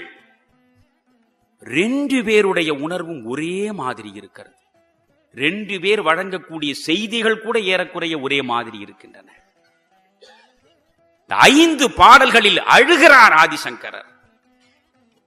எல்லா உறவுகளையும் துறந்து விட்ட அந்த மனிதனால் தாயின் உறவை துறக்க முடியவில்லை. எப்படியெல்லாம் என்னை கருவிலே சுமந்து எத்தனை துன்பங்களை நீ ஏற்று என்னை நீ ஈண்டெடுத்திருப்பாய் தாயே, உனக்கு நான் என்ன செய்தேன் என்று சொல்லி சொல்லி புலம்புவதுதான் அந்த மாத்ருகா பஞ்சகம். அதே மாதிரிதான் பட்டினத்தார் வீட்டை விட்டு துறந்து போகிறான். தாய் தடுக்கிறாள். யார் தடுத்தாலும் நான் இனி இருக்க முடியாது என்று புறப்படுகிற பொழுது தாயிடம் சொல்கிறார், நீ மறைகிற பொழுதில் நான் வந்து நிற்பேன், உன் இறுதி கடன் நான் ஆற்றுவேன் என்று சொல்கிறார். தாய் இறந்தாள். கொண்டு போய் வைத்தார்கள். பட்டினத்தார் வந்தார் வருவார் என்று எதிர்பார்த்தார்கள். உறவு எதிர்பார்த்தது, பட்டினத்தார் வரவில்லை. எனவே விறகு வைத்து தீ மூட்டினார்கள். பிறகு பட்டினத்தார் வந்தார். வந்தவர் பார்த்தார், உறவு போய்விட்டது. இந்த விறகு, தீ மூட்டப்பட்ட விறகுகளை எல்லாம் களைந்தெறிந்து விட்டு பச்சை வாழை மட்டையை வைத்து அவர் ஞான அக்னியினாலே எரித்தார் என்று சொல்கிறார்கள். ஆனால் அதற்கு சான்று இல்லை. ஏனென்றால் அவரே விறகிலிட்டு தீ மூட்டுவேன் என்றுதான் பேசுகிறார் பாடுகிற பொழுது. அந்த 10 பாடல்களையும் இன்றைய இளைஞன் படித்து பார்க்க வேண்டாமா? 2 திங்களாய் அங்கமேலாம் நொந்து பெற்று பையல் என்ற போதே பரிந்தெடுத்து செய்ய இரு கைப்புறத்தில் ஏந்தி கனகமுலை தந்தாளை எப்பிறப்பில் காண்பேன் இனி. முந்தி தவம் கிடந்து 300 நாட்சுமந்து அந்தி பகலாய் சிவனை ஆதரித்து தொந்தி சரிய சுமந்து பெற்ற தாய் தனக்கோ எரிய தடல் மூட்டுவேன். பட்டிலிலும் தொட்டிலும் மார்மேலும் தோள் மேலும் கட்டிலும் வைத்தென்னை காதலித்து முட்டச் சிறகிலிட்டு காப்பாற்றி சீராட்டும் தாய்க்கோ விறகிலிட்டு தீமூட்டுவேன். அரிசியோ நான் இடுவேன், ஆத்தாள் தனக்கு வரிசையிட்டு பார்த்து மகிழாமல் ருசியுள்ள தேனே அமிர்தமே செல்வ திரவிய பூ மானே என்று அழைத்த வாய்க்கு தேனென்று அழைத்தாளே, மானென்று அழைத்தாளே, கொஞ்சி கொஞ்சி இந்த வாய் திறந்து பேசினாளே, அவளுக்கு நான் கொடுக்கக்கூடியது வெறும் வாய்க்கரிசி மட்டும்தானே. பட்டினத்தார் பாடவில்லை? அரிசியோ நான் இடுவேன் ஆத்தாள் தனக்கு, கொள்ளிதனை வைத்து கூசாமல். யாருக்கு கொள்ளி வைக்கிறேன்? கூசாமல் மெல்ல மானே என்று பேசியவள் அந்த முத்தமிட்ட வாய்க்கு வைக்கிறேன். முழுவதும் படிக்க வேண்டும். உன்னை இட்ட தீ முப்புறத்திலே, பின்னை இட்ட தீ தென் இலங்கையில், அன்னை இட்ட தீ அடிவயிற்றிலே, யானும் இட்ட தீ மூழ்க மூழ்கவே. நான் இந்த தீயை வைத்ததற்கு காரணம் என்ன? நான் மட்டுமா இந்த தீயை வைக்கிறேன்? முப்புறம் எரித்த சிவன் அன்று தீ வைத்தான். இலங்கையை எரிப்பதற்கு அனுமன் தீ வைத்தான். தாயே, என்னை பெற்று பேணி வளர்த்து ஆளாக்கிய உன்னை நான் இழந்து நிற்கிற பொழுது என் அடிவயிற்றிலேயே நீ தீ வைத்து விட்டு போய்விட்டாய். என் அடிவயிற்றில் தீ வைத்து விட்டு போன உனக்கு அந்த தீயை எடுத்து நான் வைக்கிறேன் என்று சொன்னார் பட்டினத்தார். உன்னை இட்ட தீ முப்புறத்திலே, பின்னை இட்ட தீ தென்னிலங்கையில், அன்னை இட்ட தீ அடி வயிற்றிலே, யானும் இட்ட தீ மூழ்க மூழ்கவே. பாடல் இப்ப நிலையாமையே உங்கள் கண் முன்னால் வரும் நண்பர்களே. யோசித்து பாருங்கள். அழகான பாடல்கள். 10வது பாடல். வீற்றிருந்தாள் அன்னை, வீற்றிருந்தாள் அன்னை, வீதிதனில் இருந்தாள், நேற்றிருந்தாள், இன்று வெந்து நீரானாள். இதோ நான் பார்த்தேன், நேற்று இங்கேதான் அவள் வீற்றிருந்தாள், இன்று வெந்து நீரானாள். எல்லாரும் பால் தெளிக்க எல்லீரும் வாருங்கள், எல்லாம் சிவமயமே என்று முடியும். அது இதுதான் வாழ்க்கை என்றால் நீங்கள் யோசித்து பார்க்க வேண்டும். அதனால்தான் இன்றைய பிள்ளைகள் இங்கிருந்து போகிறார். ஒரு முத்தனும் ஒரு முனியம்மாளும் வயக்காற்றிலே கோடை வெயிலை கூட பொருட்படுத்தாமல் சிரமப்பட்டு உழவில் ஈடுபட்டு களை எடுத்து காசு பண்ணி அந்த பிள்ளையை படிக்க வைக்கிறார்கள். இருக்கிற நிலத்தை விற்று விசா வாங்கி கொடுக்கிறார்கள். பிள்ளை அமெரிக்கா போகிறான், கனடா போகிறான், லண்டன் போகிறான், சுவிட்சர்லாந்து போகிறான், எல்லா இடத்திலும் போகிறார்கள். போன பிள்ளையால் நமக்கு வாழ்வு கிடைக்கும் என்று நம்புகிறார்கள். இங்கே போனவன் போனாண்டி என்ற கதைதான். போனவன் போனான், டாலர் கணக்கிலே குவிக்கிறான். பொருள் தேட்டம் இன்ப நாட்டம் என்ற நுகர்பொருள் கலாச்சாரம் இதுதான். அதனால்தான் மகாத்மா சொன்னார், இது சைத்தான் நாகரீகம் என்று சொன்னார். இது சைத்தான் நாகரீகம். இந்த நாகரீகத்திற்கு இரையாகிவிடக் கூடாது என்று காந்தி சொன்னார். நாம் முதலில் காந்தியை கொலை செய்து விட்டோம். நம்மிடம் ஒரு நல்ல விஷயம் உண்டு. எவன் இப்படியெல்லாம் நடக்க வேண்டும் என்று சொல்லி நடக்கிறானோ அவனைப் போல் நம்மால் நடக்க முடியவில்லை என்று நாம் முடிவெடுத்த அடுத்த கணமே அவனுக்கு மகாத்மா என்று ஒரு பட்டம் கொடுத்து, நாமெல்லாம் ஆத்மாக்கள் தவறு செய்யலாம், தவறே செய்யாதவர் அவர் மகாத்மா, அவரை கொண்டு போய் பூஜை அறையில் தெய்வங்களுக்கு பக்கத்திலே ஒரு படமாக வைத்து மணி அடித்து கற்பூரம் காட்டி கதையை முடித்து விடுவோம். காந்தி இப்படித்தான் காலாவதி ஆகிவிட்டார். ஆனால் நினைத்து பார்க்க வேண்டும், இப்படி போன பிள்ளைகள் இந்த பெற்றோரை மறக்கிறார். அதனால்தான் இங்கிருந்து ஒரு தாயும் தந்தையும் அந்த பிள்ளைகளுக்கு கடிதம் எழுதுவது போல் நான் விகடனில் எழுதினேன். தாய் என்ற கட்டுரையில், மகனே, நீ பிறந்த அன்று நம் தோட்டத்தில் நாங்கள் நட்டு வைத்தோம் ஒரு தென்னங்கன்று. நீ பிறந்த அன்றுதான் நம் தோட்டத்தில் நாங்கள் நட்டு வைத்தோம் ஒரு தென்னங்கன்று. எங்கள் வியர்வையில் நீ உயர்ந்தாய், நாங்கள் வார்த்த தண்ணீரில் தென்னை உயர்ந்தது. இன்று எங்கோ இருந்தபடி நீ ஈட்டும் பணம் உனக்கு மட்டுமே இன்பம் தருகிறது. அன்று நாங்கள் நட்டு வைத்த தென்னங்கன்று இன்று எங்களுக்கு சுவை நீரும் சுகநிழலும் தந்து கொண்டிருக்கிறது. ஈமெயில் ஒரு நாள் ஈமெயிலில் நீ மூழ்கி கிடக்கும் போது எங்களை ஈமொய்த்த செய்தி வந்து சேரும். ஒரு நாள் ஈமெயிலில் நீ மூழ்கி கிடக்கும் போது எங்களை ஈமொய்த்த செய்தி வந்து சேரும். அதனால் என்ன, எங்கள் இறுதி யாத்திரையில் நீ இல்லாமற் போனாலும் அந்த தென்னை ஓலை எங்கள் கடைசி மஞ்சமாகும். இதுதான் நண்பர்களே இன்றைய பொருளாதாரம் தந்திருக்கிற வாழ்க்கை முறை. இந்த வாழ்க்கை முறையிலே இருந்து விடுபட வேண்டும். பட்டினத்தடிகளைப் போல தாயுமானவரே சொல்லிவிடவில்லையா, அரிது அரிது பட்டினத்து பிள்ளையைப் போல் ஆறும் துறக்கை அரிது. நீங்கள் பட்டினத்து பிள்ளையைப் போல் யாரும் துறந்து விட வேண்டாம். எல்லா உறவுகளையும் துறந்து விட்டு ஒற்றை கோவணத்தோடு வெளியே போய் வீதியிலே புரண்டு பிச்சைக்கார கோலத்திலே இருக்க வேண்டும் என்று நான் சொல்லவில்லை. இதை பட்டினத்தடிகளிடம் நீங்கள் பெறவும் வேண்டாம். ஆனால் பட்டினத்தடிகளிடமிருந்து குறைந்தபட்சம் எந்த உறவை துறந்தாலும் துறக்கக்கூடாத உறவு தாயின் உறவு, அந்த தாயை பராமரிக்க வேண்டும் என்ற செய்தியையாவது இன்றைய இளைஞன் தேடி எடுத்துக் கொள்ள வேண்டாமா? அந்த செய்தி உங்களுக்கு முதலில் வந்து சேர வேண்டும். நான் இறுதியாக சொல்கிறேன், ஒரு சித்தன் எப்படி இருப்பான்? எல்லாரும் சித்தர்களாகிவிட முடியாது. இப்படி எல்லாரும் வாழ முடியுமா? பட்டினத்தடிகள் சொன்னது, பட்டினத்தடிகளே சொல்வது, இப்படி வாழ முடியுமா? பேய் போல் திரிந்து பிணம் போல் கிடந்து இட்ட பிச்சையெல்லாம் நாய் போல் அருந்தி நரி போல் உடன்று நன் மாதரை தாய் போல் தொடுது. ஒன்று புரிந்து கொள்ள வேண்டும், பட்டினத்து அடிகள் என்றாலே பெண்களை மிக கேவலமாக பேசியவர், ஏசியவர். மாய பிசாசு என்று பட்டினத்தடிகள் சொன்னது உண்மை. மரளிவிட்ட தூது என்று பட்டினத்தடிகள் சொன்னது உண்மை. காரணம் என்ன?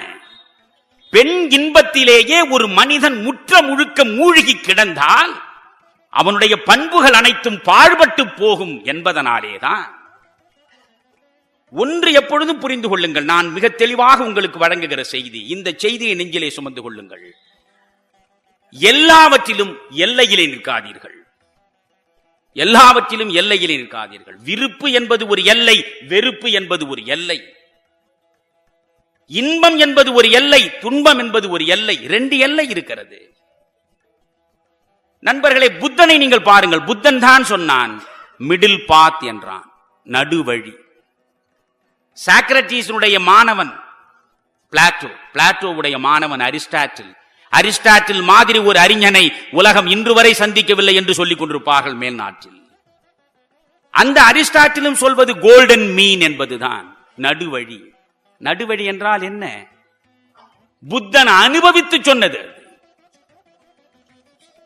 அரண்மனை சுகங்களிலே அழுந்தி கிடந்தவன் சித்தார்த்தன்.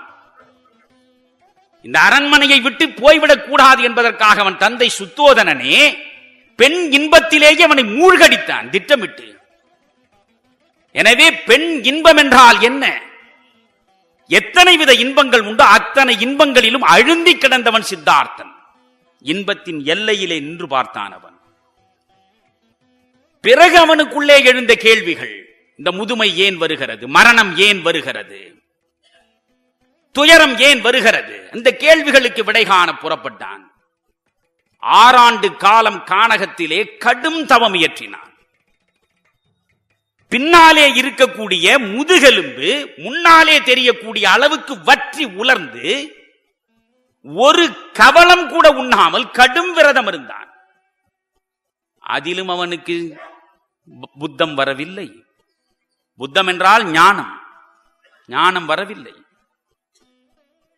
இது ஒரு எல்லை, அது ஒரு எல்லை. எல்லா இன்பங்களிலும் அழுந்தி கிடந்தது ஒரு எல்லை. எல்லா இன்பங்களையும் துறந்து விட்டு இறுதி நிலையிலே நின்றது இன்னொரு எல்லை. இந்த ரெண்டிலும் நின்று பார்த்தான். ரெண்டிலுமே அவனுக்கு ஞானம் வரவில்லை.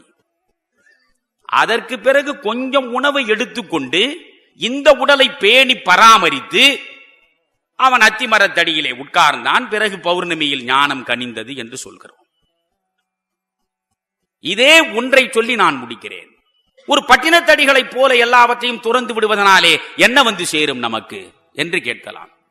இந்த சந்தேகம் புத்தன் இருந்த காலத்தில், புத்தன் ஒரு இடத்திற்கு போனால் சித்தார்த்தன் துறவியானான், புத்தனானான்.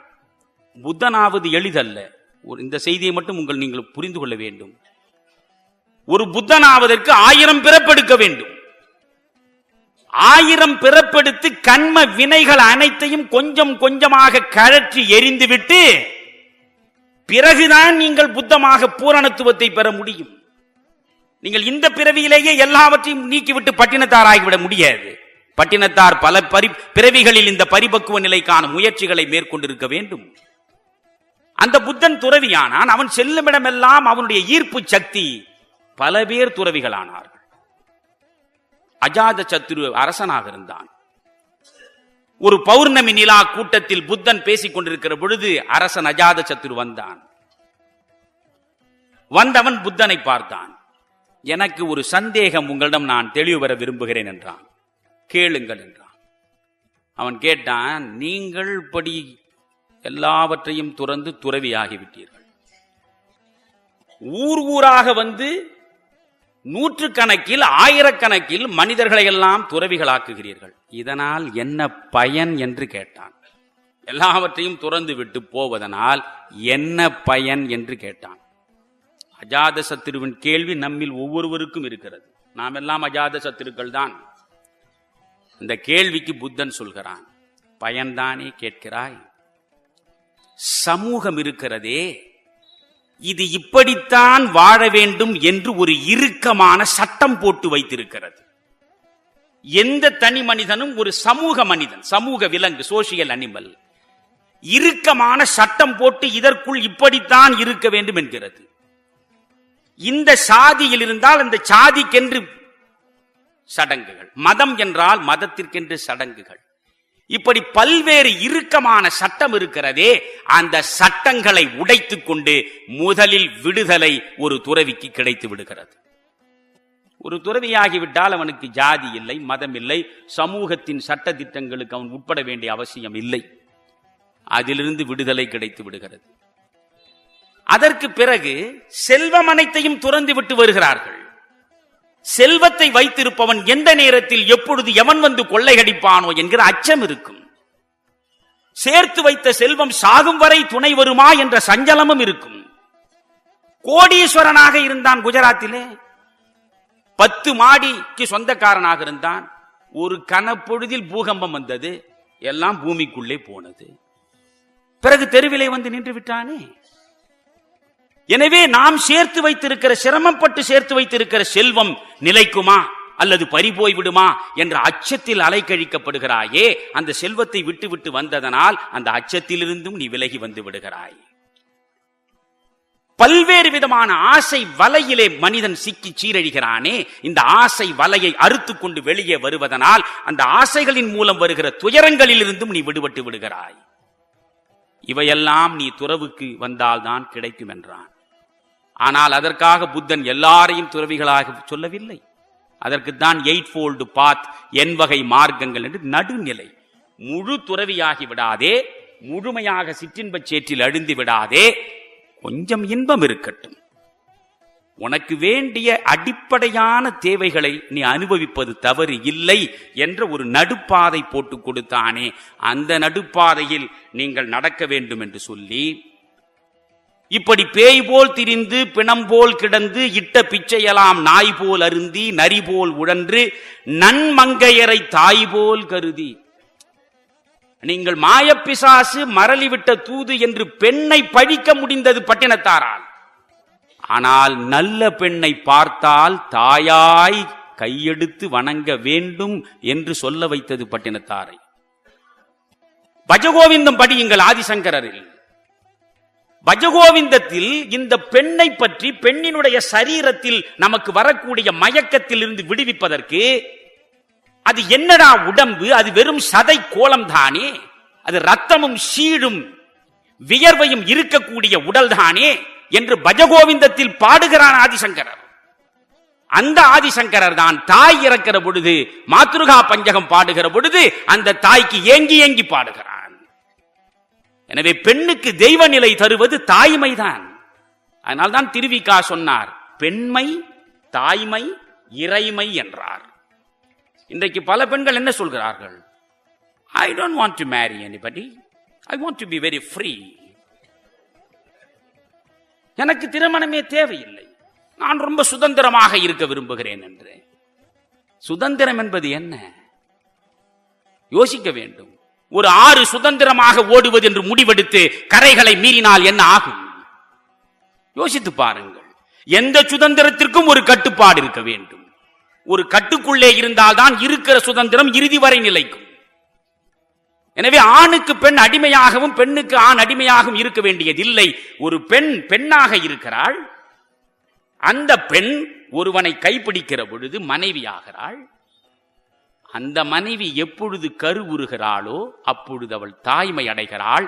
எந்த கணத்தில் அவள் தாய்மை அடைகிறாளோ அப்பொழுதே அவள் தெய்வமாகிறாள். திருமணமே ஆகாத ஒரு பெண் எப்படி? ஒரு மலையிலே இருக்கிற ஒரு பாறை மாதிரி. திருமணமான பெண் எப்படி? அந்த மலையிலே இருக்கிற ஒரு பாறையை ஒரு சிற்பி பார்த்து அதற்குள்ளே ஒரு தேவதையை அவன் கண்டுபிடித்து அந்த தேவதையை அவன் உருவாக்கி ஒரு சிலையாக வடிக்கிறானே, அவள்தான் மனைவி மாதிரி. இந்த மனைவி சிலை மாதிரி. பிறகு இந்த மனைவி எப்பொழுது தெய்வமாகிறாள்? அந்த சிலையை கொண்டு போய் கோவிலின் கர்ப்ப கிரகத்திற்குள்ளே வைத்து விடுகிற பொழுது வெறும் பாறை சிலையாகி சிலை தெய்வமாவது போல் வெறும் பெண் மனைவியாகி மனைவி தாயாய் தெய்வமாய் உருவெடுக்கிறாள். அதை புரிந்து கொள்ள வேண்டும் நண்பர்களே. ஒவ்வொன்றாக நீங்கள் கழித்துக் கொண்டே வர வேண்டும். அதைத்தான் இறுதி பாடலில் நான் சொல்லி முடிக்க விரும்புகிறேன். வாழ்க்கை என்பது கூட்டலில் இல்லை, வாழ்க்கை என்பது கழித்தலில் தான் இருக்கிறது. நீங்கள் ஒரு மனித வாழ்க்கையை இந்து சமயம் எப்படி பிரிக்கிறது யோசியுங்கள். பிரம்மச்சரியம், கிரகஸ்தம், அதற்கு பிறகு வானப்பிரஸ்தம், இறுதியில் சந்நியாசம். முதலில் பிரம்மச்சரியம். பிரம்மச்சரியம் என்றால் என்ன? கல்வி கற்கும் பருவம். பிள்ளைகள் தெரிந்து கொள்ள வேண்டும். பிள்ளைகளுக்கு நீங்கள் சொல்லித் தர வேண்டும். நீ டாக்டர் ஆவதற்கு படி, நீ பிஇ என்ஜினியர் ஆவதற்கு படி என்று மட்டுமே சொல்லிக் கொண்டிருக்காதீர்கள். நீங்கள் சொல்லிக் கொடுக்க வேண்டும். பிரம்மச்சரியம் என்றால் சிந்தனையை சிதறவிடாமல் கல்வியில் மட்டுமே கவனம் செலுத்துகிற பருவம். எவன் ஒருவன் இளமையில் சிந்தனையை சிதறவிடாமல் உண்மையான பிரம்மச்சரிய விரதம் பூண்டு அவன் படித்து முடித்து ஒரு தொழிலுக்கு போய் அடுத்த நிலை என்ன? கிரகஸ்தம். முழு பிரம்மச்சரியத்தை எவன் பயன்படுத்தி முழு பிரம்மச்சரியத்தை எவன் கடைபிடித்து வாழ்கிறானோ அவன்தான் கிரகஸ்தனாகிற பொழுது முழுமையான இன்பத்தை பெற முடியும். பிரம்மச்சரியத்தில் முழுமையாக இருந்தவன் தான் கட்டிய மனைவியோடு முழுமையான இன்பத்தை அவன் தூய்க்க முடியும். எனவே முதலில் பிரம்மச்சரியம், அடுத்து கிரகஸ்தம். இப்பொழுது எல்லா உறவுகளும் ஒரு மனிதனுக்கு ஒரு 40 வயது 50 வயது வரையில் உறவுகள் கூடிக்கொண்டே போகும். மனைவி வருகிறாள், பிறகு பிள்ளைகள் வருகிறார்கள், பிறகு பேரன் வருகிறான், பேத்தி வருகிறாள், உறவுகள் கூடிக்கொண்டே போகும். இது கிரகஸ்த நிலை. கிரகஸ்த நிலைக்கு அடுத்து என்ன? இப்பொழுதுதான் கழித்தல் தொடங்க வேண்டும். வானப்பிரஸ்தம். எப்படி நீங்கள் பார்க்க வேண்டும்? திடீரென்று ஒற்றை கணத்தில் ஒரு மனிதன் துறவியாகிவிட முடியாது. அப்படி மாறினால் அவன் துறவியாகவும் இருக்க இயலாது. புரிந்து கொள்ளுங்கள். எடுத்தவுடனே ஒருவன் துறவி என்று பட்டம் கட்டி கொண்டால் அவனால் நிச்சயம் இருக்க முடியாது. வாய்ப்பு கிடைத்தால் வழுவி போவான். அதற்கு பல சான்றுகள் உண்டு. பக்குவ நிலையை நோக்கி செல்ல வேண்டும். எனவே கிரகஸ்தனாக இருப்பவன் உறவுகளோடு கூட்டிக் கொண்டிருந்து இப்பொழுது கழிக்க தொடங்க வேண்டும். ஒரு 50-60 வயதாயிற்றா கழிக்க வேண்டும். எல்லா உறவுகளையும் கழித்து விடலாம். இந்த மனைவி இருக்கிறாளே, அவள் முற்ற முழுக்க என்னை மட்டுமே நம்பி என்னிடமே தன்னை ஒப்பு கொடுத்தவள். எனவே அந்த ஒருத்தியை மட்டும் கைப்பிடித்து மற்ற உறவுகளை விட்டுவிட்டு அவன் புறப்பட்டு விட வேண்டும். அதுதான் வானப்பிரஸ்தம். வானப்பிரஸ்தம் நிகழ்ந்து கொண்டிருக்கிற பொழுதே ஒன்று இவன் போய் சேருவான் அல்லது அவள் போய் சேருவாள். அப்படி போன பிறகு ஒற்றை மனிதனாக மாறிவிடுகிறான். அதுதான் இறுதியில் சந்நியாசம். இப்படி பட்டினத்தடிகளால் முழு துறவியாக எப்படி இருக்க முடிந்தது? அவன் முழு பிரம்மச்சரியனாக இருந்தான். முழு பிரம்மச்சரியனாக இருந்தவன் முழு கிரகஸ்தனாக இருந்தான். முழு கிரகஸ்தனாக இருந்தவன் இன்பங்களை பார்த்தாகிவிட்டது, இவ்வளவுதானா என்ற புரிதல் வந்த அடுத்த கணமே தூக்கி எறிந்து விட்டு முழு துறவியாக அவன் மாறுகிறான். இதுதான் எல்லா நிலையிலும் நீங்கள் போக போக போக கழித்து கொண்டு வர வேண்டும். சிற்பம் தெய்வமாக இருக்கிறது. எந்த கோவிலிலும் நீங்கள் போனால் கல் சிலைதான் வைத்திருக்கிறான். நீங்கள் மண்ணில் ஒரு சிலை வைத்து கர்ப்ப கிரகத்தில் கடவுளாக வைப்பதில்லை, கல்லைத்தான் சிலையாக்குகிறான். ஏன்? உலகத்தில் எந்த கலையாக இருந்தாலும் கூட்டினால்தான் பிறக்கும். வார்த்தைகளை கூட்டினால்தான் வாக்கியம் வரும், பேச்சுக்கலை வரும். வண்ணங்களை கூட்டினால்தான் ஓவியம் வரும். எண்ணங்களை கூட்டி பேசுகிற பொழுது பேச்சுக்கலை, வண்ணங்களை கூட்டுகிற பொழுது ஓவியக்கலை, ஸ்வரங்களை கூட்டுகிற பொழுது இசைக்கலை. எந்த கலையை நீங்கள் எடுத்தாலும் சரி, கூட்டிக் கொண்டு போனால்தான் ஒரு கலை பிறக்கும். உலகத்தில் ஒரே ஒரு கலைதான் கழித்து கொண்டே போனால் பிறக்கும், அதுதான் சிற்பம். சிற்பம் எப்பொழுது வந்து கண் முன்னாலே காட்சி தருகிறது? ஒரு கல்லில் கழித்து கொண்டே வருகிற பொழுது இறுதியில் நிற்பதுதான் சிற்பம். அதுதான் தெய்வ நிலை. இந்த இருதயத்தில் இருக்கக்கூடிய அழுக்குகளை, ஆணவத்தை, கண்மம், மாயை போன்றவற்றை கழித்து கொண்டே வர வேண்டும். கழித்து கொண்டே வருகிற பொழுது நமக்குள்ளேயே ஒரு சிற்பம் தரிசனம் தரும். அந்த சிற்பத்திலேதான் தெய்வம் இருக்கிறது. அந்த தெய்வம் வெளியே இல்லை என்பதை இறுதியாக சொல்லி இந்த பாடலோடு முடிக்கிறேன். இதுதான் புனரபி ஜனனம் புனரபி மரணம் என்று சங்கரர் சொன்னது. பலவற்றில் சங்கரருக்கும் பட்டினத்தாருக்கும் பொருத்தத்தை பார்க்கிறேன். இந்த பாடலை பாருங்கள். இந்த பாடலோடு முடிக்கிறேன். இந்த பாடலோடு நீங்கள் செல்ல வேண்டும் என்று நான் ஆசைப்படுகிறேன்.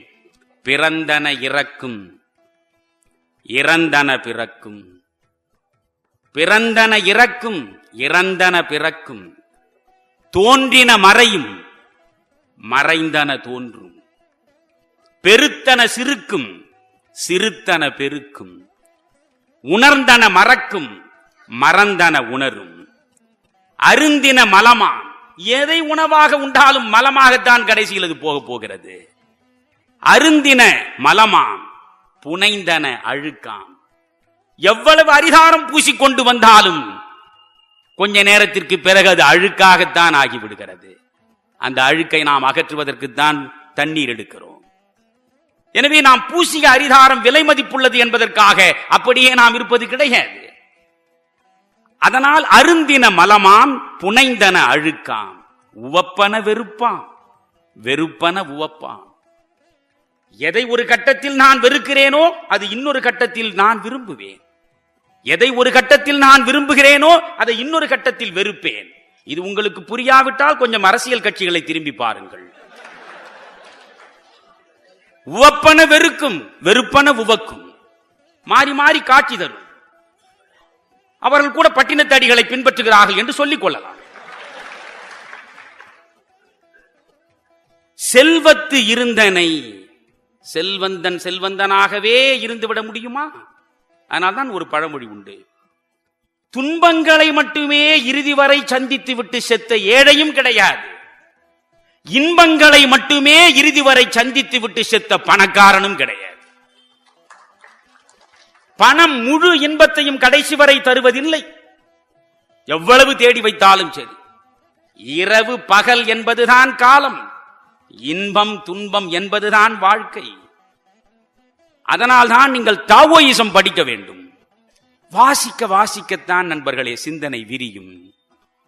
டாவோயிசம் என்பது இயற்கையோடு வாழ்வது. இயற்கையே என்ன செய்கிறது? ஒரு இரவு ஒரு பகலைத்தான் தருகிறது. இயற்கையினுடைய எந்த படைப்பை நீங்கள் எடுத்து பார்த்தாலும் harmony in opposites, harmony in opposites. எதிரெதிராக இருக்கக்கூடியவற்றுக்குள்ளே ஒரு ஒத்திசைவை கொண்டு வருவதற்கு பெயர்தான் இயற்கை. இன்பம் என்ற ஒன்று இருந்தால் அதற்கு நேர் எதிராக துன்பம் இருக்கும். இன்பத்தை மட்டும்தான் நான் அனுபவிப்பேன், துன்பத்தை வரவிட மாட்டேன் என்று நீங்கள் வாழ்ந்துவிட முடியாது.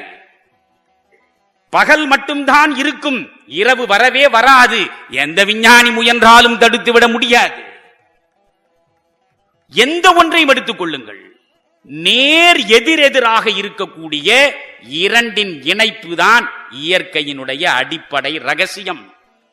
அந்த ரகசியத்தை சொல்வதுதான் இந்த பாடல். பிறந்தன இறக்கும், பிறப்பு நேர் எதிராக இறப்பு. பிறந்தன இறக்கும், இறந்தன பிறக்கும்.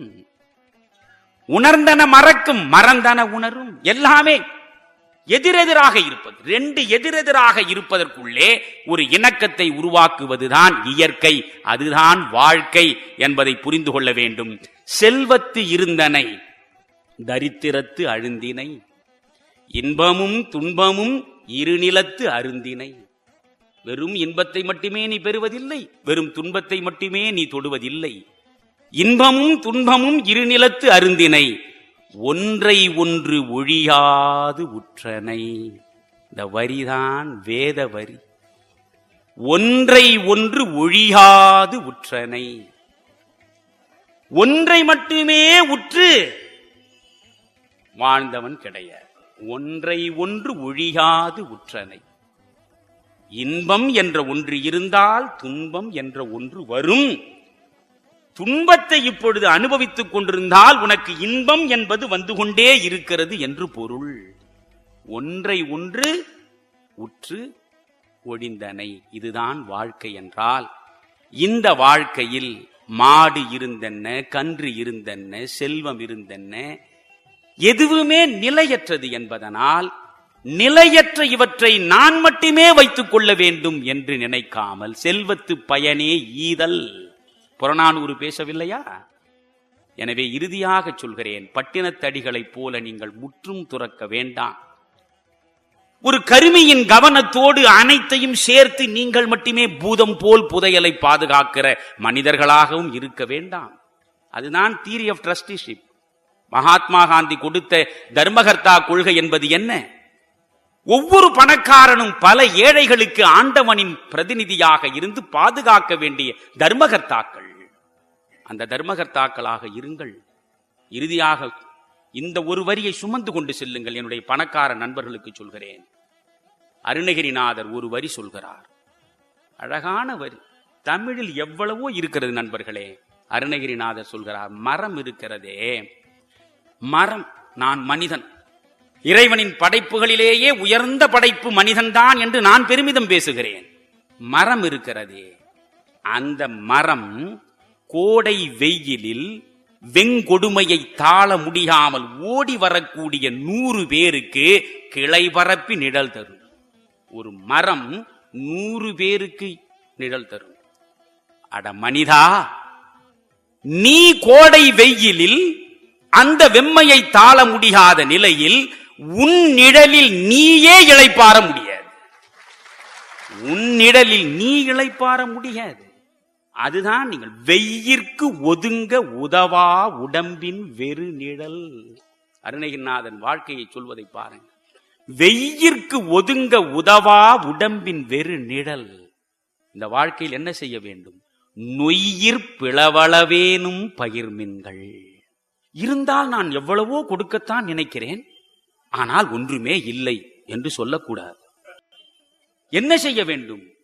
அரிசி கொடு என்று கூட அருணகிரிநாதன் சொல்லவில்லை. அரிசியை சலித்த பிறகு இருக்கிறதே நொய், அந்த நொய்யை மொத்தமாக கொடு என்று கூட சொல்லவில்லை. அந்த நொய்யில் ஒரு நொய்யை எடுத்து கொடு என்று கூட சொல்லவில்லை. அந்த நொய்யில் ஒரு பிளவளவேனும் கொடுங்கள் என்ற வார்த்தை அவன் போடவில்லை. பகிர்மின்கள், பகிர்மின்கள், பகிர்ந்து கொள்வது. என்னிடம் இருப்பதை உனக்கும், உன்னிடம் இருப்பதை எனக்கும் பகிர்ந்து கொள்வதுதான் வாழ்க்கை. அனாதையாய், அகதியாய், நோயுற்றவனாய், வறுமையுற்றவனாய் இருக்கக்கூடியவனுடைய வறுமையை நீ பகிர்ந்து கொண்டு, செல்வமும் சீரும் உள்ளவனாக இருக்கிற நீ அந்த வறுமையை பகிர்ந்து கொள். அவனிடம் இருக்கிற வறுமையில் கொஞ்சம் நீ எடுத்துக்கொள். உன்னுடைய செல்வத்தில் கொஞ்சம் அவனுக்கு கொடு, வறுமை அப்படித்தான் ஒழியும். எனவே நண்பர்களே, பட்டினத்து அடிகளை பற்றி நினைந்து பார்ப்பதற்கு இவ்வளவு நேரம் நீங்கள் பொறுமையாக காத்திருந்தது குறித்து மகிழ்ச்சி அடைகிறேன். என்னை பொறுத்தவரையில் உமா மகேஸ்வரி அவர்கள் சொன்னதுதான். அவர் உயர்வு நவிர்ச்சியாக என் மீது உள்ள அன்பினால் நிறைய சொல்லி இருக்கிறார். ஆனால் ஒன்று மட்டும்தான் நான் சொல்ல விரும்புகிறேன்.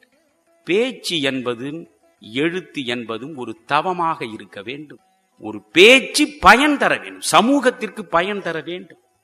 ஒரு அங்குலமாவது அவருடைய சிந்தனையை கொஞ்சம் உயரத்திலே தூக்கி நிறுத்த வேண்டும். வார்த்தை என்பது சாதாரணம் இல்லை. நீங்கள் வெற்று பேச்சுகளில் தயவு செய்து ஈடுபடாதீர்கள். வெற்று பேச்சுகளை கேட்பதற்கும் வராதீர்கள். பைபிளில் ஒரு வாசகம் உண்டு. கர்த்தர் சொல்வார், செவி இருப்போர் கேட்பாராக. நான் யோசித்து பார்த்தேன், நமக்கு எல்லாருக்கும் தானே செவி இருக்கிறது. அது என்ன செவி இருப்போர் கேட்பாராக என்கிறார்? சிறந்த கருத்துக்கள் எங்கே வழங்கப்படுகின்றனவோ அவற்றை மட்டும் திறந்து வைத்துக் கொண்டு கேட்கக்கூடிய செவி இருப்பவன் மட்டும்தான் கேட்க வேண்டும் என்றான். அதே பரிசுத்த வேதாகமத்தில் உள்ளதை சொல்லி முடிக்கிறேன். வார்த்தை, ஆதியில் வார்த்தை இருந்தது. நாமும் என்ன சொல்றோம் இந்து சமயத்தில்? பிரணவ மந்திரம் தானே முதலில். ஓம் என்ற ஓங்காரத்திலேதான் இந்த பிரபஞ்சம் உருவெடுத்தது என்று நாம் சொல்கிறோம். அதையே தான் கிறித்துவம் பேசுகிறது. ஆதியில் வார்த்தை இருந்தது.